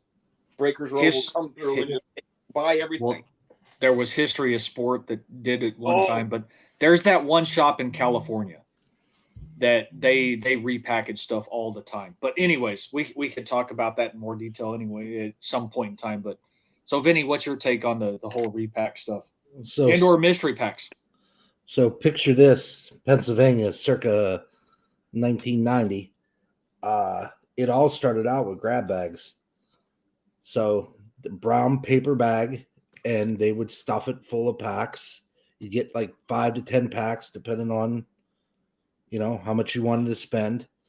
And you'd open the grab bag, and you'd have Tops and Fleer and Donruss and what have you in those grab bags. And then there was the grab bags with cards in it, and then you'd have like, I don't know, 2 or 3 packs. You'd have a couple top-loaded cards, and then a chase card, like a Tim Wakefield rookie. Mm-hmm. So that was one thing. Then, you'd have, I'm trying to think of some of them. So you mentioned Fairfield. There's the World's Greatest Pack Chase, which they had for multiple sports that I got. I think I bought 4 or 5 of them for hockey, because you could allegedly win, a Lemieux rookie, a Wayne Gretzky rookie, Gordie Howe, what have you, if you get a redemption inside. Basically, they're sealed packs, but they're basically Score and Pro Set and Parkhurst and all junk wax era type cards in there. Occasionally, you'd get something new. But that was World's Greatest Pack Chase I was thinking about. I watched some of these guys, they buy slabs for their mystery packs, and they'll have like 5 or 6 top-loaded cards, and then you get a slab of some kind. And again, it's usually, here's a chase card in there. You're looking for the Trae Young rookie number to 199. So you have something like that. Then I think it's DA Card World. Do they have Hit Parade? I think it's DA Card World has Hit Parade, if I'm not mistaken. Or Hit Parade? Yeah. Because I recently purchased something for someone, and when I got the top loader in, I got the magnetic in, the seal on the magnetic had Hit Parade on it. So that apparently was one of the chase cards inside there. Yep. So, my biggest fear for that is if I'm spending, wouldn't mind doing the hockey just for giggles and see what I would get. But it depends on price point. Once or twice, the break stuff is, I have a hard time saying I'm going to put a spot in for a case of whatever, and it's a spot for Lemieux, and the only cards in the whole thing are I think there was 4 inserts in extended. So they were selling spots and breaks for those. The odds of hitting it's 1 in 240 packs. And then I think the other one was 1 in 160. So it's the same thing like a grab bag. You're taking a shot at something, and you're basically, like Paul said, it's that, should I get 2 spots? Should I buy 3 spots? Well, is it random? Is it a player? And when you get finite like a player, it gets hard, because depending on what the odds are, you might get nothing. And, a lot of people, when you buy into breaks and stuff, you don't get the commons. So if you could hit all the penguins you want, but unless it's a hit, you get absolutely nothing. Mm-hmm. So between breaking and the grab bag world, or the repack, it's hard to buy something where the chances are against you. But I remember when somebody pulled a Trout rookie from, what was it? Fairfield boxes. And because remember, he wasn't anything back when he came out, so a lot of people had those in the commons box. Mm-hmm. So when you pull one of those out and the hype comes up, people are buying a bunch of Fairfield stuff. But I see more and more on YouTube people with mystery packs. These are going in our mystery packs. These, whatever they call them. And they build these things. And I mean, I forget, somebody said that one of them was up to like 80 grand for a mystery pack because there's a chance to pull PSA 7 Jordan out of them. So this was at the hype of the boom here. So you're paying $80,000 for a chance to win a card. What's the return value of that if you don't hit the Jordan? What's in there? Do you got $80,000 just to? I know what mine would be a Land Rover, but that's just me. I'd rather have the car, or a house or a land. Yeah, I could buy half of Detroit for $80,000. Good Lord. That defeats the whole purpose, though, of a mystery pack. Yeah.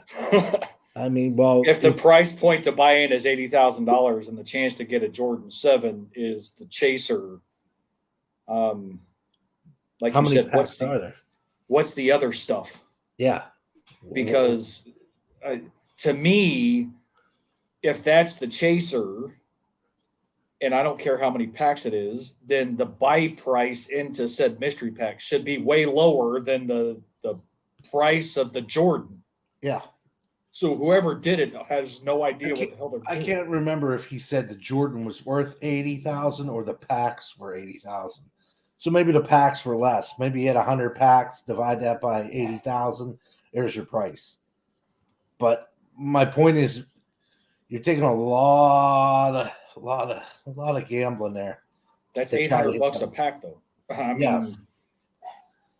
And still, it's what's the benefit? Because if somebody's going to cough up $800, then what I'm getting in return still better be 2/3 of that. Or what's the point? A lot of people don't realize there is no point, and they just buy the chance. And that's true. That's true. And that's true. But it's never been I've bought my share of grab bags back in the day, but I was a kid. And when you can get $5 for a grab bag of 10 packs of cards, you had a 5 and you said, well, better chance than anything. And you got that 9091 OPC Premier or the couple packs Upper Deck Hockey 9091, you were ecstatic because those were pricey packs back then for a kid. So, but $80,000 is above all our pay grade, Mario. Yeah, this is it's come to a point where the risk is not worth the reward. Either way, from breaking to mystery packs to all that kind of stuff. And I mean, Fairfield and stuff's cheap, so you could take a shot there and see what you get. That's some of the repacks you find in retail stores. I would even say the hit parade wouldn't be bad. See, it's one of those in which it depends on how much you're jonesing just to open something. Mm-hmm. Because most of the filler, the random cards, most of it's junk. Mm-hmm. It's 90s freaking junk wax stuff that's mass produced, and it's an easy way for somebody to get rid of it. And sometimes you get lucky, get a decent pack. Sometimes it's a garbage pack, but it's one of those in which it's worth the risk at a small price point. So it's not like you're breaking the bank. I've opened a couple of them just to see what they're like and see the fuss. And, at some point there was something, I don't know, a few months back, or maybe it was at the end of 2021. I don't remember how some of the repacks that Walgreens had 2021 Select in them. Like somebody like bought all the ones from their Walgreens, and every single one of them had 2021 Select. It was a retail pack, but still. And for the price point, why wouldn't you not take a chance? But you're taking a chance of not knowing what's in there. Mm-hmm. The two I bought, I think, had like Pacific, freaking Canadian football. I mean, that's the packs that I had. I'm like, well, this sucks. But so my take on the repack stuff, honestly, it's one of those. It serves two purposes, in my opinion. One, if you're jonesing to open something, it's low priced. A lot of them are low priced. There are others that may be $20-$30 or whatever. Some of the stuff like that Chris breaks, I mean, you're talking even more than that. But for like your Walmart, your Walgreens, your Target stuff, repacks, what's the freaking MJ Holding stuff? Newer collector getting in, young kid, low cost price point, you get a lot of stuff. Why not? It serves its purpose. But outside of that, I think they're garbage.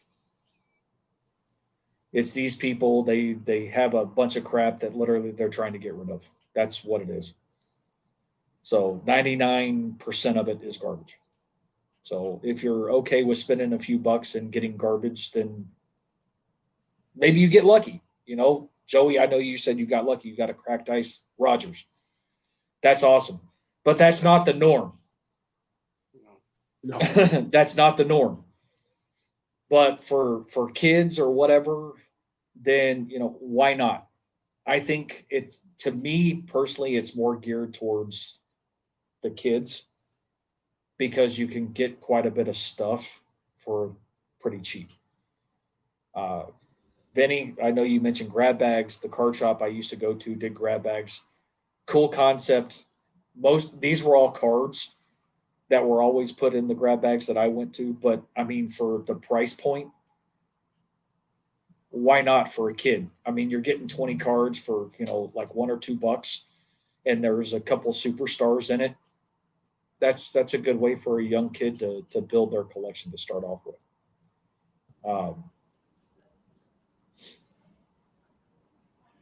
Shut up, Paul. But when you're done. No, go ahead. Forgot all about it, but remember, there's the rookie card explosion boss Philminton does. So that monthly subscription where you get 8 to 9 packs of whatever, baseball, football, I think he does. And then there's a high-end version. I forgot all about those. So for the value of what you get for splitting up hobby boxes, I don't know what the price point is these days, but that's another repack that's popular within the hobby. Yeah, see, I would lump those though, like you said, though, into the whole subscription services because it is a repack product, but it's the only way you get access to it is if you subscribed on a monthly basis. Yeah, so it's different. And I'd have to argue the quality of most of those is pretty good compared to what you get otherwise. So I think that buys into the subscription. And then Paul's friend and mine, Ziri, who's a hockey guy on here, YouTube, he does the Elite Wax box for hockey and then the Boom box. And I think one of them went out of business. I think Boom box might have been it. But he opens the repacks every month, and he's hit some solid stuff. I mean, you get Series 1, Series 2, but you'll get hobby artifacts. You get SP Authentic. You get OPG Platinum. Trying to think, Stature. I mean, you get some quality packs that if you don't have the money to buy a hobby box, there you get your shot. I mean, he's pulled some decent stuff out of there. So, I mean, it's whatever your forte is, but I just thought about those subscription repacks often have higher quality stuff in it. I mean, I've seen what Filmington's put into his stuff, which is on the there's usually not junk, and it's a lot of hobby. Very rarely, and if it's retail, it's that quality retail where you have a shot to get something good as far as, you know, a rookie or some kind of parallel. So Well, it's usually like the older stuff. yeah, and I mean he'll go back where, I mean, and he puts out a nice list of all the stuff you can pull, even those ones for hockey. They say here's the packs you could get, and then one out of every 6 boxes you get a bonus pack of something. Then they usually throw a junk wax era kind of thing in there that's like, you know, something for nostalgic purposes, which is nice, because if you're opening 8 packs of something, a pack of something nostalgic never hurts to bring it back. You got Mark and Stove in his junk trunk. Yeah. You got Brothers in Cards that Ryan sells. Yep. That are, you know, individual cards in sports. But, you know, mystery packs, I bought my fair share. When it came to joining tight, whether it be Tyson's or Bubba packs, I did really well. really, really well. I have to admit that in all the years that Tyson broke Bubba packs, the 2 packs that he opened of mine back to back, it was the only time ever in which he didn't actually say what the cards were in the second pack. It was literally, he showed them on camera. It's like, I don't care who that is. I don't care who that is. I don't care who that is. The only time in all the time he did them. So I did very well. I also did pretty well in Sarah and Brett's for the most part.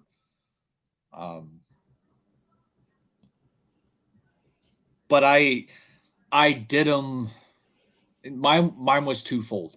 So like when I joined breaks, if I got a team that somebody else collected, it was like, okay, basically I'm paying X amount of money to get cards to send to somebody. This goes in line with what Joey was kind of talking about earlier. With mystery packs, I was always hoping to get lucky enough to get a banger, to get one of the chasers, because some of the amount of money I was throwing out on some of the breaks and mystery packs, it's like the shit started adding up real fast. So it's like, okay, I need to hit big in order to, you know, kind of recoup some of the fundage. But custom breaks were fun. It didn't matter if you got your team or anything along those lines. They were just fun, because it was always better joining a custom break than it was to join a group break, because in a custom break you were guaranteed 2 to 3 hits or whatever the setup was. In a standard case break, you could get shut out. So you get nothing. At least this way, you knew you were going to get at least 2 to 3 hits for your money. I mean,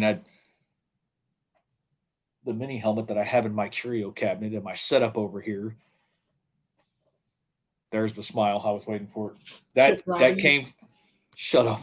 That came from. I think. What, Dave? Shut up, Steve. I think that came from Michael's last custom group break, and somebody got the Broncos and traded me the Broncos, and that happened to be one of the case hits. Was the autographed mini helmet. But no, mystery packs. Let's see. In 2 different football. See, and I only joined football stuff. I didn't join any of the other sports. Because I didn't really collect any of the other sports. But 2 different breaks, 2 different mystery packs of Tyson's One of them I got one of the quote unquote chasers, which was a box of Elite. 2011, I believe, was the box. So I got a box of 2011 Elite. That was one of the chasers. And then there was another one in which I got 2 Barry Sanders autographs. And those were both Tyson breaks. And then, of course, Bubba packs. I got a Strasburg auto and then a quad auto from Exquisite with Adrian Peterson, LT, Emmett. Was it Emmett? Adrian Peterson, LaDainian Tomlinson, Gale Sayers, and I can't remember the other one, numbered to like 10. So, mystery packs I liked, especially if they were done right. But with Bubba packs, you knew they were done right. Because even at $40 or $50, you got close to your buy-in price and sell value. And sometimes it was 2 or 3 cards in your pack. Other times it may have been 6 or 7. But every pack had at least something decent as the quote-unquote hit. But then, of course, there was always a small handful of, 10 chasers. Yeah. He only would make 30 packs or so every run, because, then it just gets too cumbersome to try to... You could fill with the regulars, but then trying to chase down the newbies for payment, or it's like, no, just... And then if you didn't sell them, hey, I got a video on YouTube. Email me here. I'll send you the PayPal. We'll fill it up and I'll update the list. And it's just like, count me in for 3, count me in for 5, and then, well, when are you gonna pay? If we pay, we go live tonight. So there'd be a video a couple hours later. Hey, waiting on payment for a few people. Nope. So that was the problem with it, trying to chase down the payments from some guy out of Florida. This was just different and cool. What I think will be the next phase of cards is helmet pieces from the old school stuff. It's going to start selling. It's already starting to sell it already pretty good now. Well, Bubba packs sold out almost within a matter of minutes. Because Tyson would do a preview video to get everybody ramped up. Hey, sign up video goes up at this time, this day, this time, get in quick. And, he had to start putting limits on people. Can't buy more than X number of packs in this round, because people would bitch because they couldn't get on the list. So people would bitch. And then, of course, you had Bobby, AFCOP 13, who freaking had the best fucking luck ever in any packs with Tyson. Didn't matter if it was Tyson's or Bubba packs. Bobby always got a chaser, like one of the top tier chasers. Always. Always, always, always. Always. And I'm not exaggerating.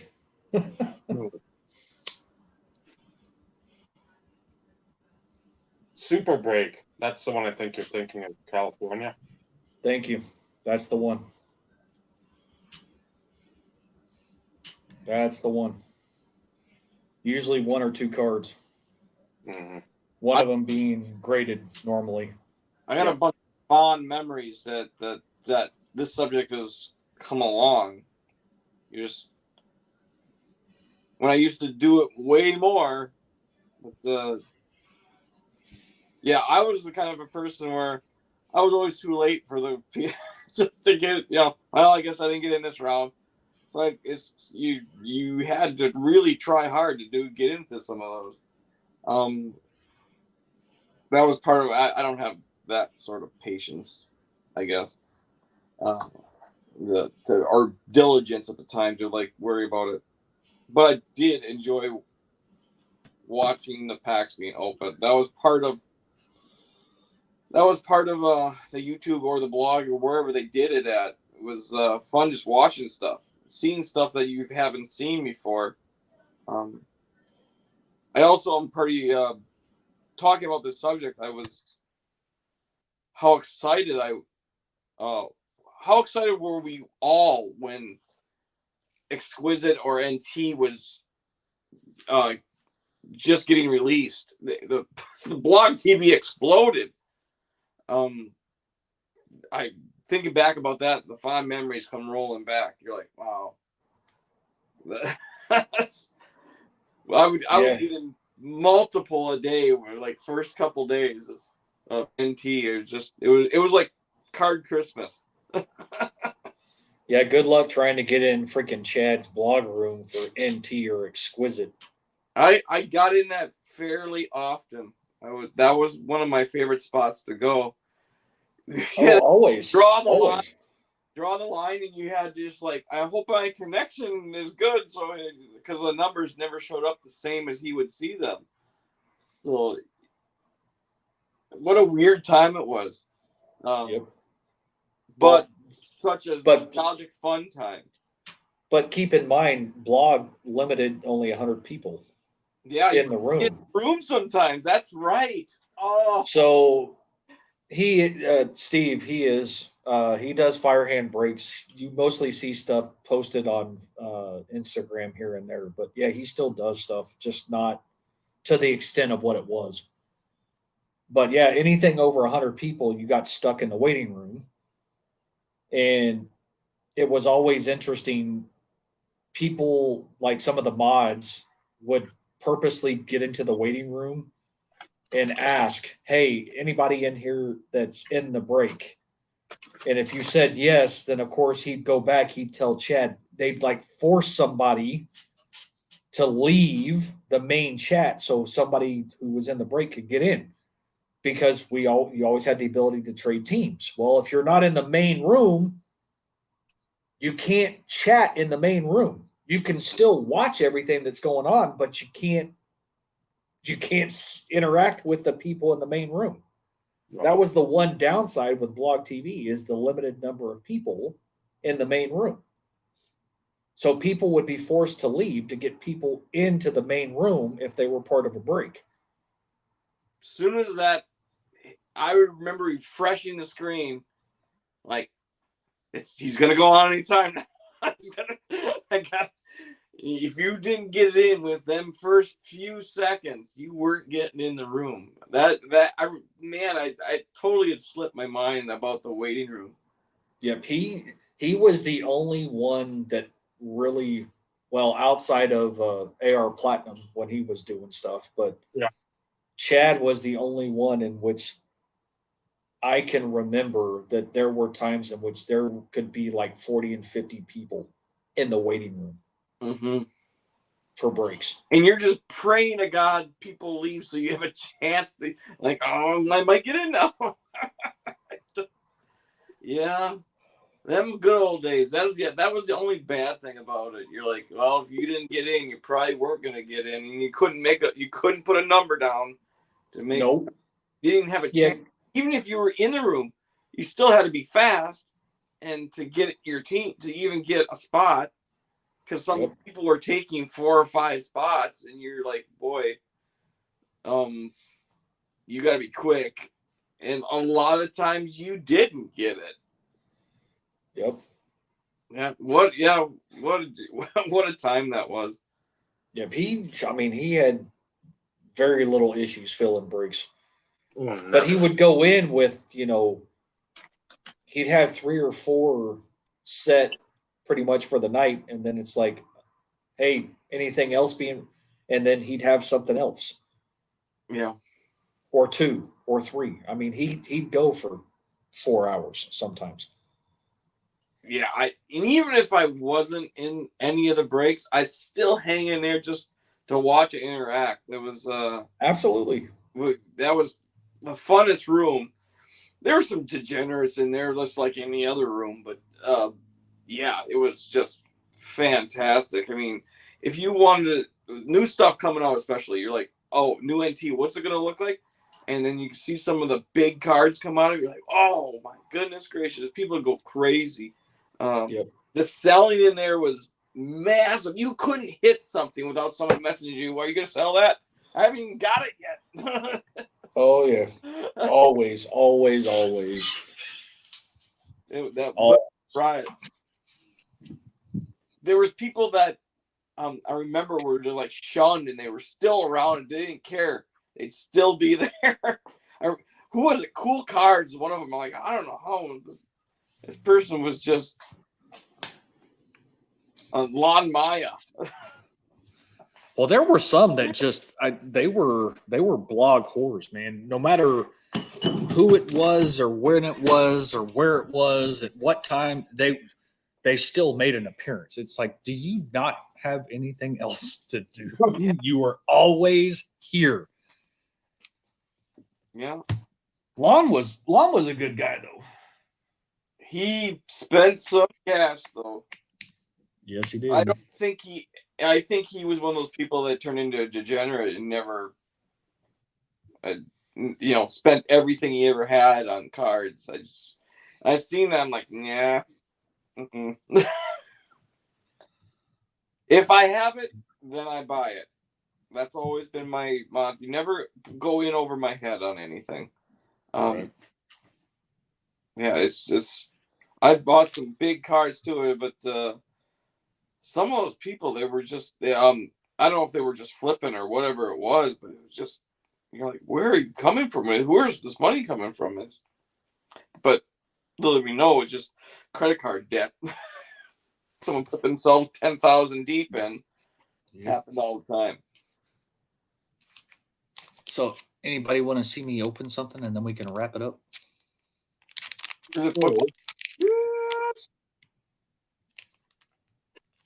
It's a hanger. Lucky. I found some prison basketball the other day. Yeah, that's been out pretty readily.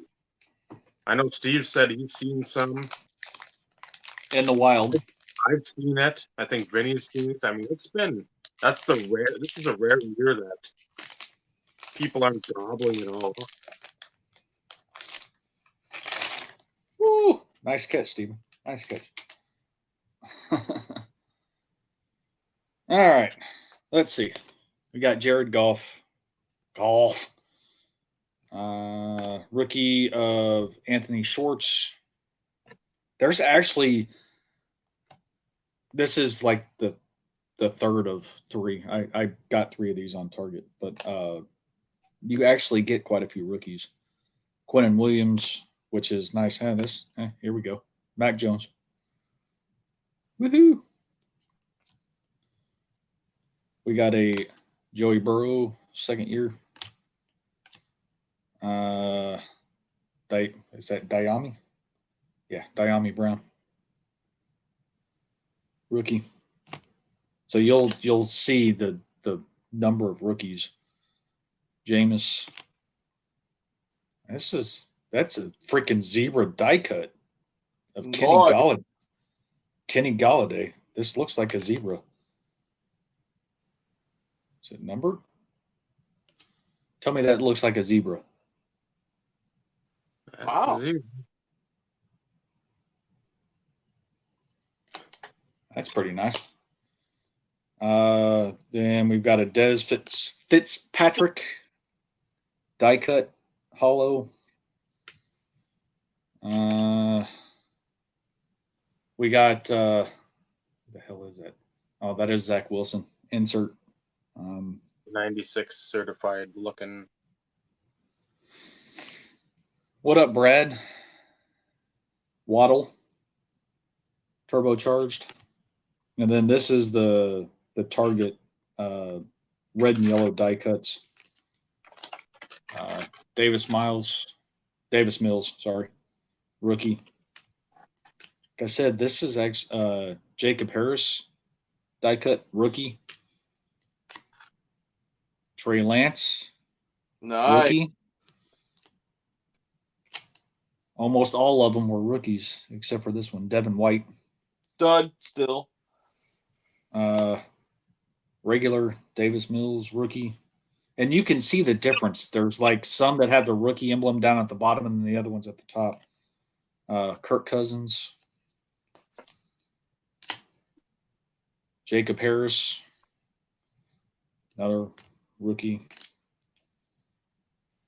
Jerome Bettis. Hall of Famer. That goes to the side and figure out who the hell that ultimately goes to between Bob and Vinny, and then DJ Moore.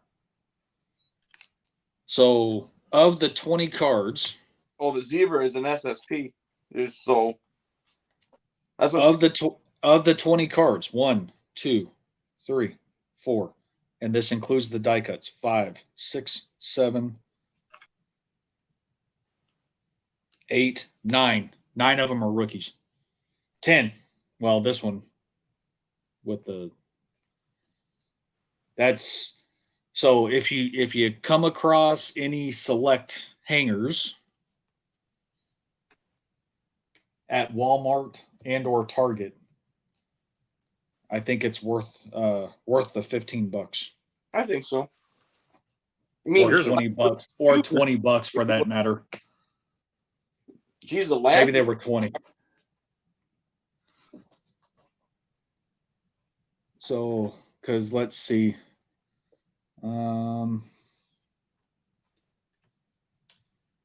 Here's some of the other stuff. Trying to find some of the better ones. Najee Harris, die cut. Don't care. Don't care. Don't care. Don't care. Don't care. There's a Etienne die cut. I'm only looking for like the rookies and stuff. Decent rookies, I should say. There's a Zach Wilson. Like I said, I bought 3 of them. Justin.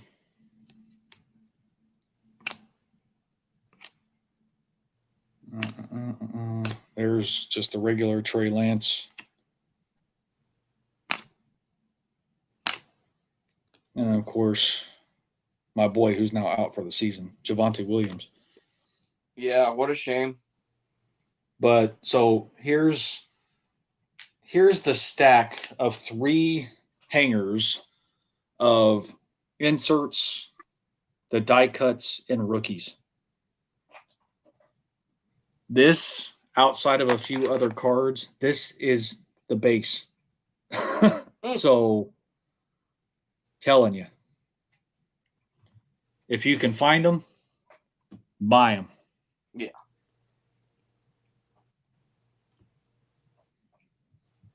I'll tell you exactly what I paid for them. Like I said, I got them when they dropped on Target, and they sold out pretty damn quick.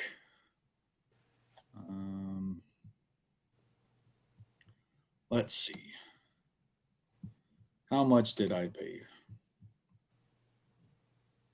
Yeah, they're $20. But basically it's $1 a card. But you saw what I pulled. I'm not I've given you the information. Each pack at least generated one of the top rookies, if not more.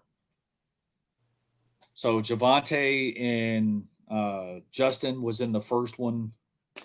Zach Wilson, and there was another one in pack 2, and then Mac Jones in this one. Plus, I got the Zebra SSP too. I'm gonna have to look that up. But so, yeah, Walmart always has. Walmart's stupid. Preaching to the choir. They've upped their prices on everything. It doesn't matter. I mean, I bought my Prestige Jumbo, and I paid $1 more than what I did through Target.com. $1 is not much, but I mean, $3 over multiple, if you decide to buy multiple, I mean, that can add up. And I normally don't talk up products, but I would sit there and say, if you stumble across select hangers, it doesn't matter, Walmart or Target, buy a couple. I would think that you won't be disappointed. I'll have to see. I'll have to get out my bifocals, Steve, and see if it actually has anything on the pack for the zebras.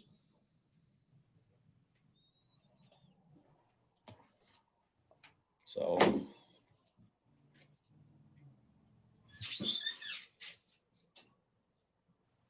what was this question that we missed? I see a question.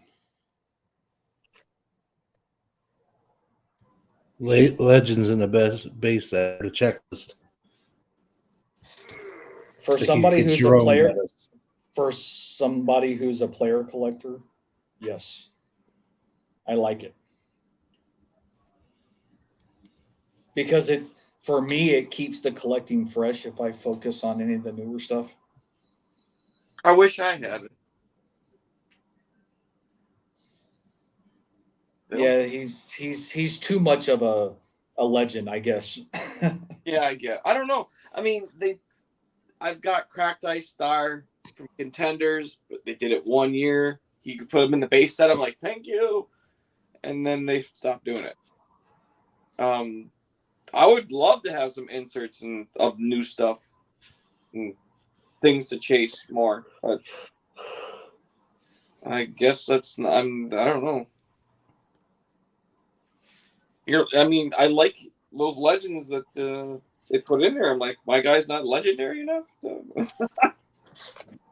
Well, and some of this stuff I buy because, like Terrell Davis, he may or may not be in the base set, but he may have like inserts. Yeah.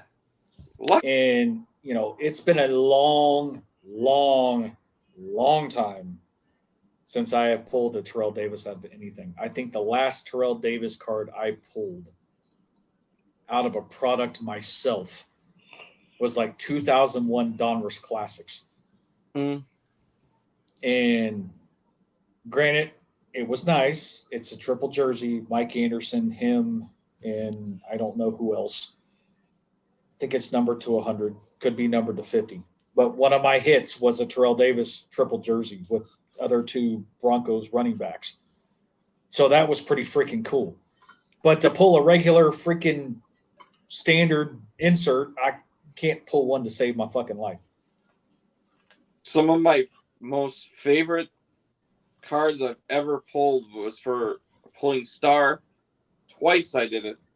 Star autos of my product. And it was the most excited I could probably get from anything. One was 2011 Gold Standard autograph out of 5, and one was 2010 Epics Letterman auto. The letter A from Hall of Fame. So you needed 10 letters to complete Hall of Fame. I have 2 of them still. That's the only. I have a dupe of that card. I don't really count it because I always wanted to put Hall of Fame together. But with all Bart stars, I only have 2 letters out of 10. So, but yeah, I did it twice, and that's the most excited I'd probably ever be out of. I don't think a lot of people can say that they pulled one of their autographs of their guy that they're collecting. I was floored. No, I pulled some nice stuff, but nothing ever Johnson, Northcutt. Didn't bust much 02, so not much McCown. No real Mike Sims Walker from 07. Nothing of Amaro in 14. So yeah, that's the reason I never got into brakes. It was something I always got asked about. It's like, well, you don't want to be in brakes? I'm like, I got too many guys I collect. Why the fuck am I spending money? And again, as much as I want to help build a brake and enjoy it, be like, oh man, I pulled something cool. I'd rather divert that money towards something, and I've said it for how many years, that I know I want, or I know I need, or I know I'd like. There's that off chance. Oh, sure, I could hit a Jim Brown patch out of 5, or yeah. And if I go outside and it's snowing, I got a better chance of getting hit by lightning than hitting that card. So it's fun to watch because again, that's you learn about the product, you to hang with your friends, but it's just something. Denny, I think, was the only guy I really ever got into more than one break with. Denny or Manny, one of the two, because I mean, I'd gotten to.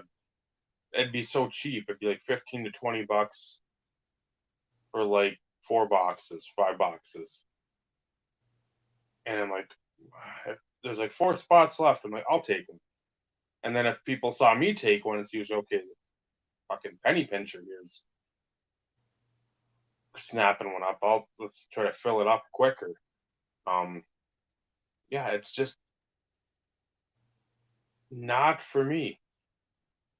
I love watching it. It's fun to see when, like, if Joey hits a fucking Favre Rodgers dual auto to 10, he's got the Packers. That's fucking awesome. Because you know that's going to be a card that's fucking cherished by him. That's the word, cherish. But if some schlub hits it, it's like, oh, how much is this worth? We'd see that a lot of the time. Yeah. Like right away, how much is this worth? How much do you think I could get for that? If that's your first thought when you hit something big, you don't need to be in group breaks because you're probably about 25, 30 feet deep. And that's you're looking to be 10 feet deep just by selling that, and that's not fun. Hitting something and then being like, okay, great, that's a card I can parlay into something else instead of I need to sell that to fund the next break. That's just not the way it goes. Or it shouldn't be the way it goes, but like you said, a lot of these degenerates, that's their mindset, and you get so far down the ladder, it's like, oh, you pull yourself out some way, shape, form, or fashion. It's usually hoping that you hit something huge. So I think, I mean, at the time, the biggest thing I ever pulled is, now it's not probably the biggest thing. I can't, whatever, 2013 NT booklet NFL Shield autograph of Le'Veon Bell, rookie. That was probably, at the time, was monstrous. Mm-hmm. I traded that away for Packers stuff probably a couple of years after that, and thank God I did. But I also got Eddie Lacy stuff in the return, so that was part of the deal. So, but yeah, I probably, money wise now, because time has gone by, I pulled probably bigger cards. But at the time, Le'Veon Bell NFL Shield booklet autograph. Mm-hmm. I got rid of that on Blowout. I mean, I don't know what it'd be worth today. I don't know. To the right person, it might be worth something, but I don't know. I don't think it like it was. No. And that's the thing. If you got rid of it right away or within I got rid of it when he was super hot. So that I'm running back. Yeah. I did the running back thing before, like they were talking about Alex Green, and I did it with Eddie Lacy. I was like, I'm in the midst of Eddie Lacy at that moment, as I loved him still. So it was part of the deal. I had Eddie Lacy stuff come back, so we both kind of took a dive on it. But I also got Jordy Nelson stuff, and I got Brett Favre stuff at the time. So I was plenty of stuff. I think in the long run, I think we both did okay. But yeah, I mean, I tried to sell it on eBay, and it was just like I hated every second of it because gotta have pictures of every corner. I had millions of messages asking it. It just got a hassle, so I said, "Screw it! I'll keep it until I trade it." And that's the thing. It becomes such a fucking hassle with that stuff. It's like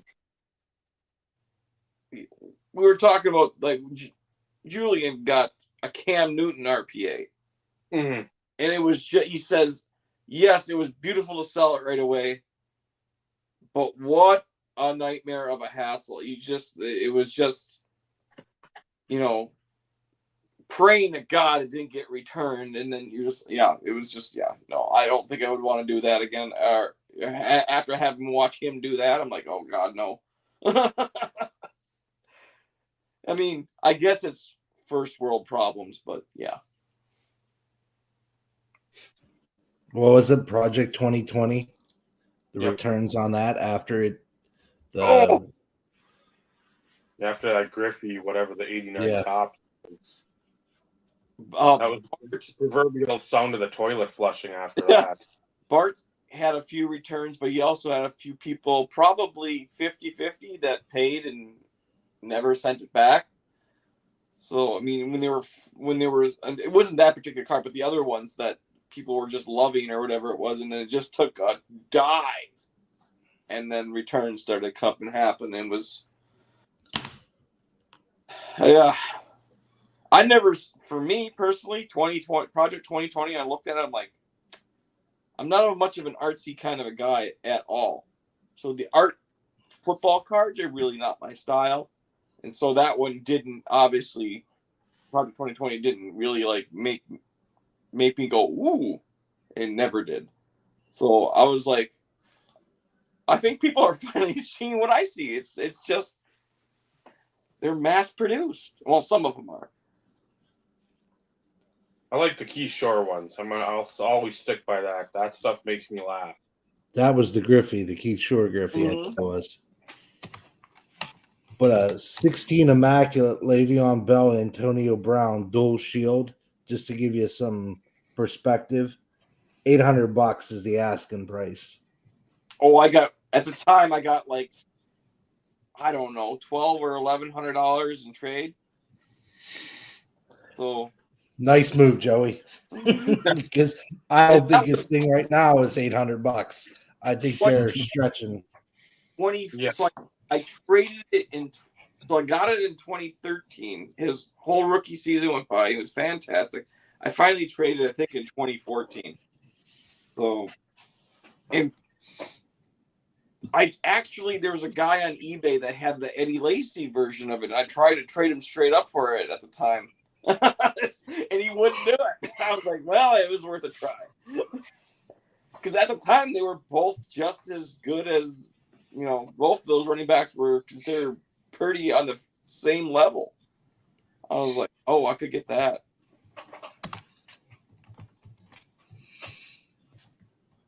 Well, Dave, 2.5. We made it.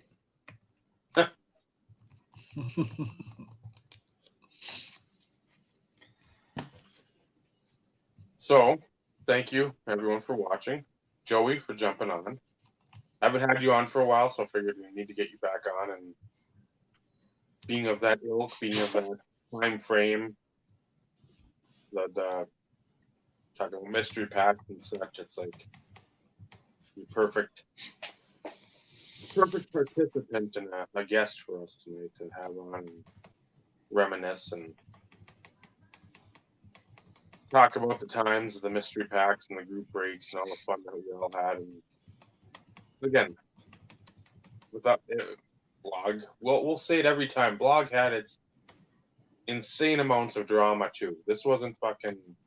We're all holding hands and singing "Kumbaya" and the Lord's Prayer was being uttered. It's like, no, there's a lot of shit being flung between groups. It was, the Surfs and the whatever else. I mean, it was the Hatfields and McCoys at times. There was a lot of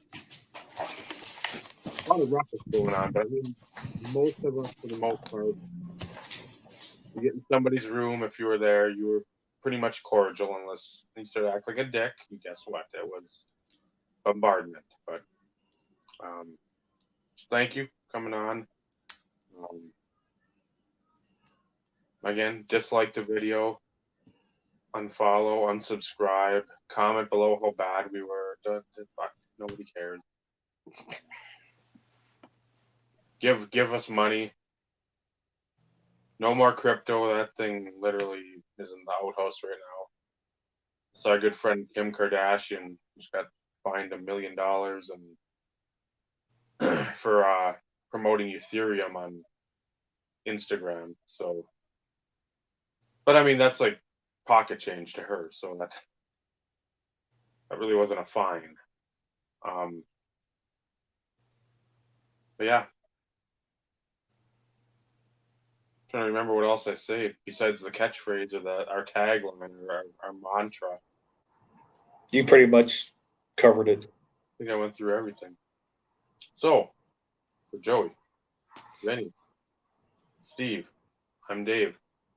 This has been the Insert Revolution podcast. Remember, collecting cards, it's an amazing hobby. The friendships you forge during your collecting times, that's what really matters. Good night, everyone. Good night, everybody.